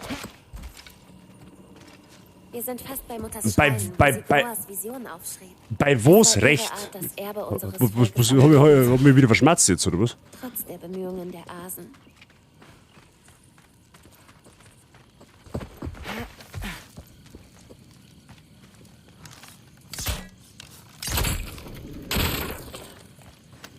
Oh, wow. Oh, das war heute nicht die letzte Knopfmuschel. Hoffentlich. Meine Zielübungen sind wichtig.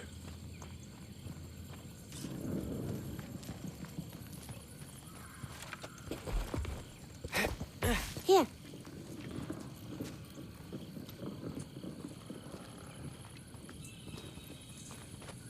So. Ist das nicht Warnmagie? Was meinst du, von wem sie das lernten? Da wären wir. Du lebst hier? Mhm. Hier lang. Okay. Angebot das Baumhaus. Hier im Eismal gibt es ein Mädchen, ihr Name ist Ang, bla bla bla, und sie ist genauso alt wie ich. Sie ist auch eine Riesin. Sie ist sehr lustig und sie malt und sie ist mit den Wölfen hier befreundet. Sie ist in so vielerlei Hinsicht anders als alle, die ich je getroffen habe. Sie sagt, sie hätte ihr ganzes Leben auf mich gewartet, was verrückt klingt. Es ist ein ziemlicher Druck, all die Erwartungen zu erfüllen, die sie in mich setzt, welche das auch sein mögen. Ich muss einfach ruhig bleiben und ein besseres Gefühl dafür bekommen, was hier vor sich geht, aber puh, es passiert so vieles so schnell. Jetzt bist du noch nicht mehr verheiratet mit ihr.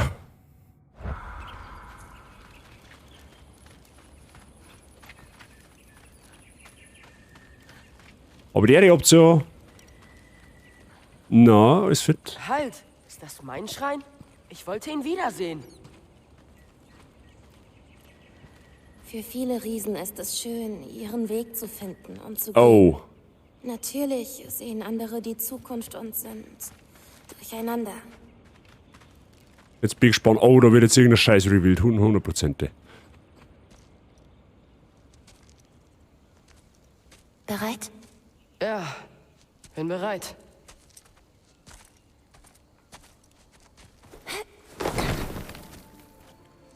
Die Weltenschlange?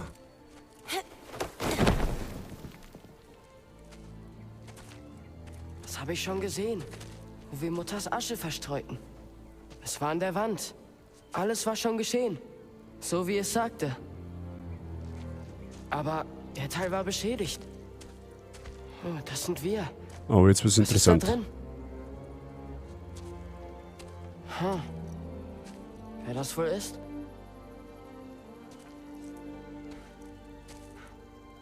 Halt.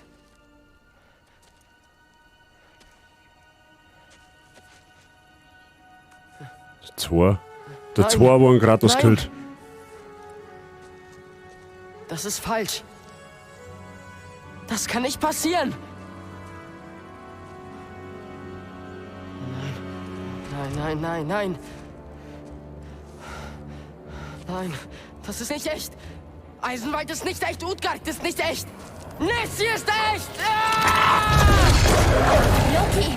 Hey, hey! Hey! Wow, wow, alles gut. Alles gut. Hey, ist schon gut. Alles wird gut. Hey, sieh mich an. Hey, hey, hey! Hey! Hey! Hey, ganz ruhig. Ganz ruhig. Alles gut. Durchatmen. Hey, hey, atmen. Gut. So ist gut. Ja, alles gut. Lass los. Komm zurück.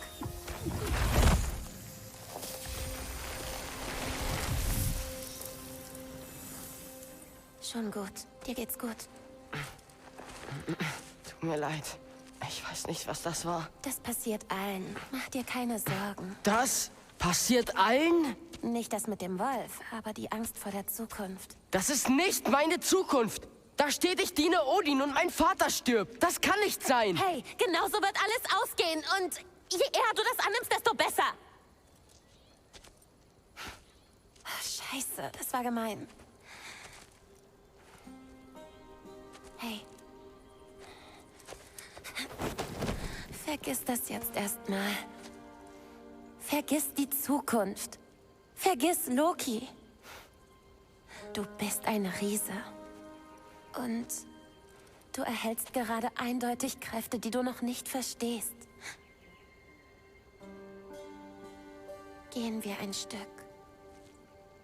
Du kannst mir helfen und ich bring dir was bei. Weißt du? Riesendinge.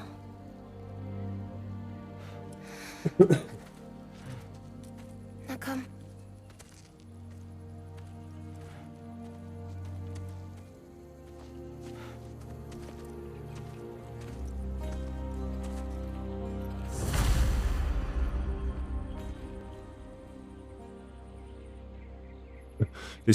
Nein, das lese ich jetzt nicht vor. Das hört sich zweifelhaft an. Ja, okay. Nice. Dann ist jetzt im Endeffekt, hat der Atreus jetzt mehr oder weniger das erfahren, was ja mir schon im Vorgänger am Schluss erfahren haben, dass ja der Kratos laut der Prophezeiung sterben muss. Ja, wer weiß, ob das am Ende dieses Spiels auch so kommt. Ich weiß es nicht. Das Einzige, was man halt da jetzt... Ja toll, jetzt ist natürlich wieder zu, die blöde Kuri. Wo ein Kratos, wo der Atreus praktisch, oder der Loki, an Kratos so in seine Arme hält, kommt aus ihm, also aus dem Loki kommt irgendwie so Schlangen, Nebel, Dingens, Wirrwarr, so komische Dinge kommen da raus. Wer weiß, ob er das da nicht irgendwie abwenden kann. Scheinbar wird der Thor nochmal eine ganz gewaltige Rolle spielen bei dem Ganzen. Das wird gar nicht einmal so unspannend werden. Ja, also ich glaube, dass... Ja, es ist schwer zum Einschätzen, was am Ende passiert. Es kann in alle möglichen Richtungen gehen. Es kann in die Richtung gehen, dass der Odin, also dass die Prophezeiung komplett gar nicht erfüllt, dass einfach genauso wie in der griechischen Mythologie einfach alles hops geht und der Kratos irgendwie flüchtet, keine Ahnung. Es kann genauso kommen, wie das da in der Prophezeiung steht und man muss sich fast drauf einstellen. Ja? Wobei, das war halt... Ja, das war also ein typischer Plagtale-Moment, wenn du mich fragst. Ja, da wollte auch keiner irgendwie auf das hören, ja, am Ende stirbt der Makulaträger sowieso, das wollte keiner wahrhaben, obwohl sie es eigentlich gesagt haben über die ganze Laufzeit hinweg. Und da scheint es ja jetzt irgendwie die gleiche Richtung zu nehmen. Ja, hey, der Kratos stirbt am Ende, fucking Gottverdammt nochmal. Und vielleicht kommt es auch genauso, so, dass der Kratos am Ende sterben muss. Wir wissen es nicht. Wir werden es erfahren die nächsten Wochen irgendwann. Ich gehe mir davon aus, dass uns God of War schon noch eine Zeit beschäftigen wird. I don't believe her, der Kratos hat es nicht so mit Sterben, beziehungsweise noch ein Sterben mit dem Tod bleiben. Das kann sein, dass er dann wieder aus irgendeinem Totenreich rausgekrochen kommt. Ja, da hat er Übung. Da hat er tatsächlich Übung, der Kratos. Da kennt er sich schon aus. Aber gut. Nette Geschichte jetzt. Ja? Aber diese Geschichte war für heute die letzte, die wir erfahren haben. Ja? Wie es weitergeht in dem Eisenwald, beziehungsweise mit der Geschichte allgemein, das erfahren wir heute nicht mehr. Ja? Das machen wir dann ein anderes Mal. Wahrscheinlich am Wochenende. Ja? Bin mir aber noch nicht sicher. Das sollen wir schauen. Was auf alle Fälle Phase ist am Freitag Pokémon. Ja, also God of War hat am Freitag definitiv Sendepause. Da kommen wir mal gar nicht drum herum. Na, ist dieser Deal? Ich glaube schon. Aber ich bin gespannt, wie es auf alle Fälle weitergeht. Ich bin da definitiv voll addicted drüber, was da gerade so passiert. Ich finde es auch deutlich besser her von den Nebenmissionen bisher, dass wenn du mal abseits des Pfads gehst, dass du eine Nebenmission hast, wo du halt selber wissen willst, hey, was ist denn da jetzt dahinter? Das war beim Vorgänger noch nicht ganz so intens, sage ich jetzt einfach mal. Aber wie gesagt, ich bin momentan, oder von Anfang an eigentlich, seit mir es ist jetzt der 3. Stream oder der 4. Stream, war ich bisher immer voll begeistert. Und das Spiel gefällt mir einfach von Mal zu Mal immer mehr. Nehmen wir das. So. Gut, ich werde jetzt, wie der Preis schon schreibt, meine Stimme schonen. Ja, wir werden morgen keinen Stream haben, das ist aber eh klar, weil morgen ist Donnerstag und am Donnerstag stream ich ja üblicherweise nicht. Abgesehen davon habe ich morgen Training. Sofern das mein gesundheitlicher Zustand bis dahin zulässt, aber davon gehe ich jetzt einfach mal ganz schwer aus. Folgendes sage ich nur mal dazu, für die Leute, die es vielleicht auf Discord noch nicht mitgekriegt haben, Ausrufezeichen Discord, an der Stelle komm gerne mal drauf, dann kriegst du zukünftig alle Infos, die du brauchst, was mich und meinen Channel betrifft. Wir fangen am Freitag um 14.30 Uhr an. Ja, das ist ein für meine Verhältnisse sehr früher Stream. Ja, wir fangen um 2:30 an. Am Freitag kommt das neue Pokémon raus, das schauen wir uns da mal ganz gemütlich an. Da werden wir streamen bis ungefähr 6 Uhr auf die Nacht, 6, halb 7 ungefähr. Und das sind dann ungefähr 3,5 Stunden, wo wir da Content machen können. Und da schauen wir uns einmal an, was die 9. Pokémon-Generation kann. Auch über dieses Spiel habe ich mich nahezu nicht informiert. Ich weiß fast nichts drüber. Ich weiß gerade die 3 Starter-Pokémon, wie es ausschauen. Und ein paar so Randsachen, was das neue Transformationsgimmick ist. Ich weiß ansonsten nicht wirklich was. Wie die neue Welt ausschaut, weiß ich nicht. Was das Thema ist, weiß ich nicht. Werden wir uns alles anschauen. Ja, ungekürzt und ungewaschen. Ja, ich freue mich auf alle Fälle drauf. Ich bin jetzt einfach einmal positiv gestimmt und sage einfach, dass das Pokémon mehr richtig macht als die letzten Teile. Wobei Schwert und Schild auch schon relativ gut wieder waren. Relativ. Klar, und die ganz alten kommen natürlich nicht drauf, aber das wird dann nie wieder so passieren. Genau. God of War spielen wir dann wahrscheinlich vielleicht am Wochenende. Ich muss mal schauen, was Frau Bazi vorhat, wenn es daheim ist, weil die kommt ja am Freitag von München heim. Entweder machen wir Samstag und Sonntag einen Frühschoppen, dass wir einmal God of War und einmal Pokémon spielen. Aber da sage ich dann natürlich noch Bescheid, was das so geht. Aber das kann ich jetzt noch nicht hundertprozentig sagen. Aber das kriegen wir hin. Irgendwie. So, Freunde, dann noch der Hinweis für den Fall, dass irgendwelche neue Leute da haben, die heute zum ersten Mal zugeschaut haben oder vielleicht wiederkehrt haben und ja, schon ein paar Mal da waren. Schaut mal, ob es noch Following könnt, ja wahrscheinlich. Schaut mal, ob es einen Following-Button noch drücken könnt. Der kostet nichts, aber mit der schwer helfen. Jetzt haben wir 11 vor 200. 200 ist ja so eine zauberhafte Zahl. Das darf mich freuen, wenn du da mal drauf drückst, wenn es dir gefällt, was ich da betreibe. Wie gesagt, kostet nichts, aber darf mir ganz schwer helfen. Vielen lieben Dank an der Stelle. So, jetzt müssen wir mal schauen, wer noch live ist. Ich muss jetzt wirklich einmal schauen, wer überhaupt noch online ist. Das kann ich jetzt gerade gar nicht sagen. Ich weiß, dass der Hetzer seinen Stream sausen lässt, das habe ich vorher noch gelesen. Schnauze. Der Cookie war online, er spielt Mortal Kombat. Jackie war online, spielt Legend of Zelda. Was schmeckt's denn? Mortal Kombat 11 oder der Legend of Zelda? Mortal Kombat 11 hört sich lustig an. 200 geleckt, jetzt geht's aber rund. Ja, haben wir noch nicht. Es ist eher Irrsinn. Ich hätte nie gedacht, dass wir mal überhaupt sagen können, wir gehen mal auf 200 zu. Ja gut, das habe ich ja gesagt, wie ich 50 gefolgt habe, abgesehen davon. Aber wer weiß, wo die Reise hingeht. Ja? Also 200 ist halt schon für einen Monat-Streamer, glaube ich, schon nicht ganz so schlecht. Na gut. Mir ist gleich, ich gehe noch einen Raid lernen. Ja, okay. Ja, gehen wir mal wieder zum Cookie. An Cookie haben wir schon lange nicht mehr geradet eigentlich. Okay, ausgeschmatzt. Gehen wir zum Cookie. Mortal Kombat 11 wollten wir auch mal spielen, steht auch immer nur auf der Liste. So, mal schauen, wann wir da mal eingerischen. Ich hab heute übrigens wieder meine Liste aktualisiert. Also ich habe ja praktisch die Projekte, die wir beendet haben, habe ich rausgenommen und habe dafür aber wieder neue Projekte reingenommen. Also da sind so Sachen dabei, wie zum Beispiel die Tomb Raider-Reihe von 2013. Das sind 3 Teile, die habe ich draufgeschrieben. Können wir uns auch mal anschauen. Ist so vergleichbar mit Resident Evil, halt nur nicht so gruselig, aber halt auch, ja, dezent. Und neue Knips habe ich draufgeschrieben. Weiß aber nicht mehr was. So, Leute, ich sag Dankeschön fürs Zuschauen. Verzeiht mir bitte, dass meine Stimme halt nicht ganz so auf dem Point ist, wie es normal sonst gewohnt hat. Aber ich wollte unbedingt den Stream machen, weil ich selber Bock habe auf God of War. Und ja, ich wünsche euch noch einen schönen Abend heute. Schöner Mittwoch, wir haben eine Halbzeit. Macht euch noch eine schöne Woche. Wir hören uns dann am Freitag wieder um 2:30. Und ja, viel Spaß beim Cookie und Mortal Kombat 11. Und ja, weil ihr mir auch Liebe da lassen, wer ihr nicht kennt. Und genau, dann hören wir sie am Freitag wieder. Und Dankeschön für die gute Besserung. Bis wird schon wieder. Ja. Gut, also dann, Leute, habt ihr euch einen schönen Abend. Für euch, habt ihr keine. Bis Freitag.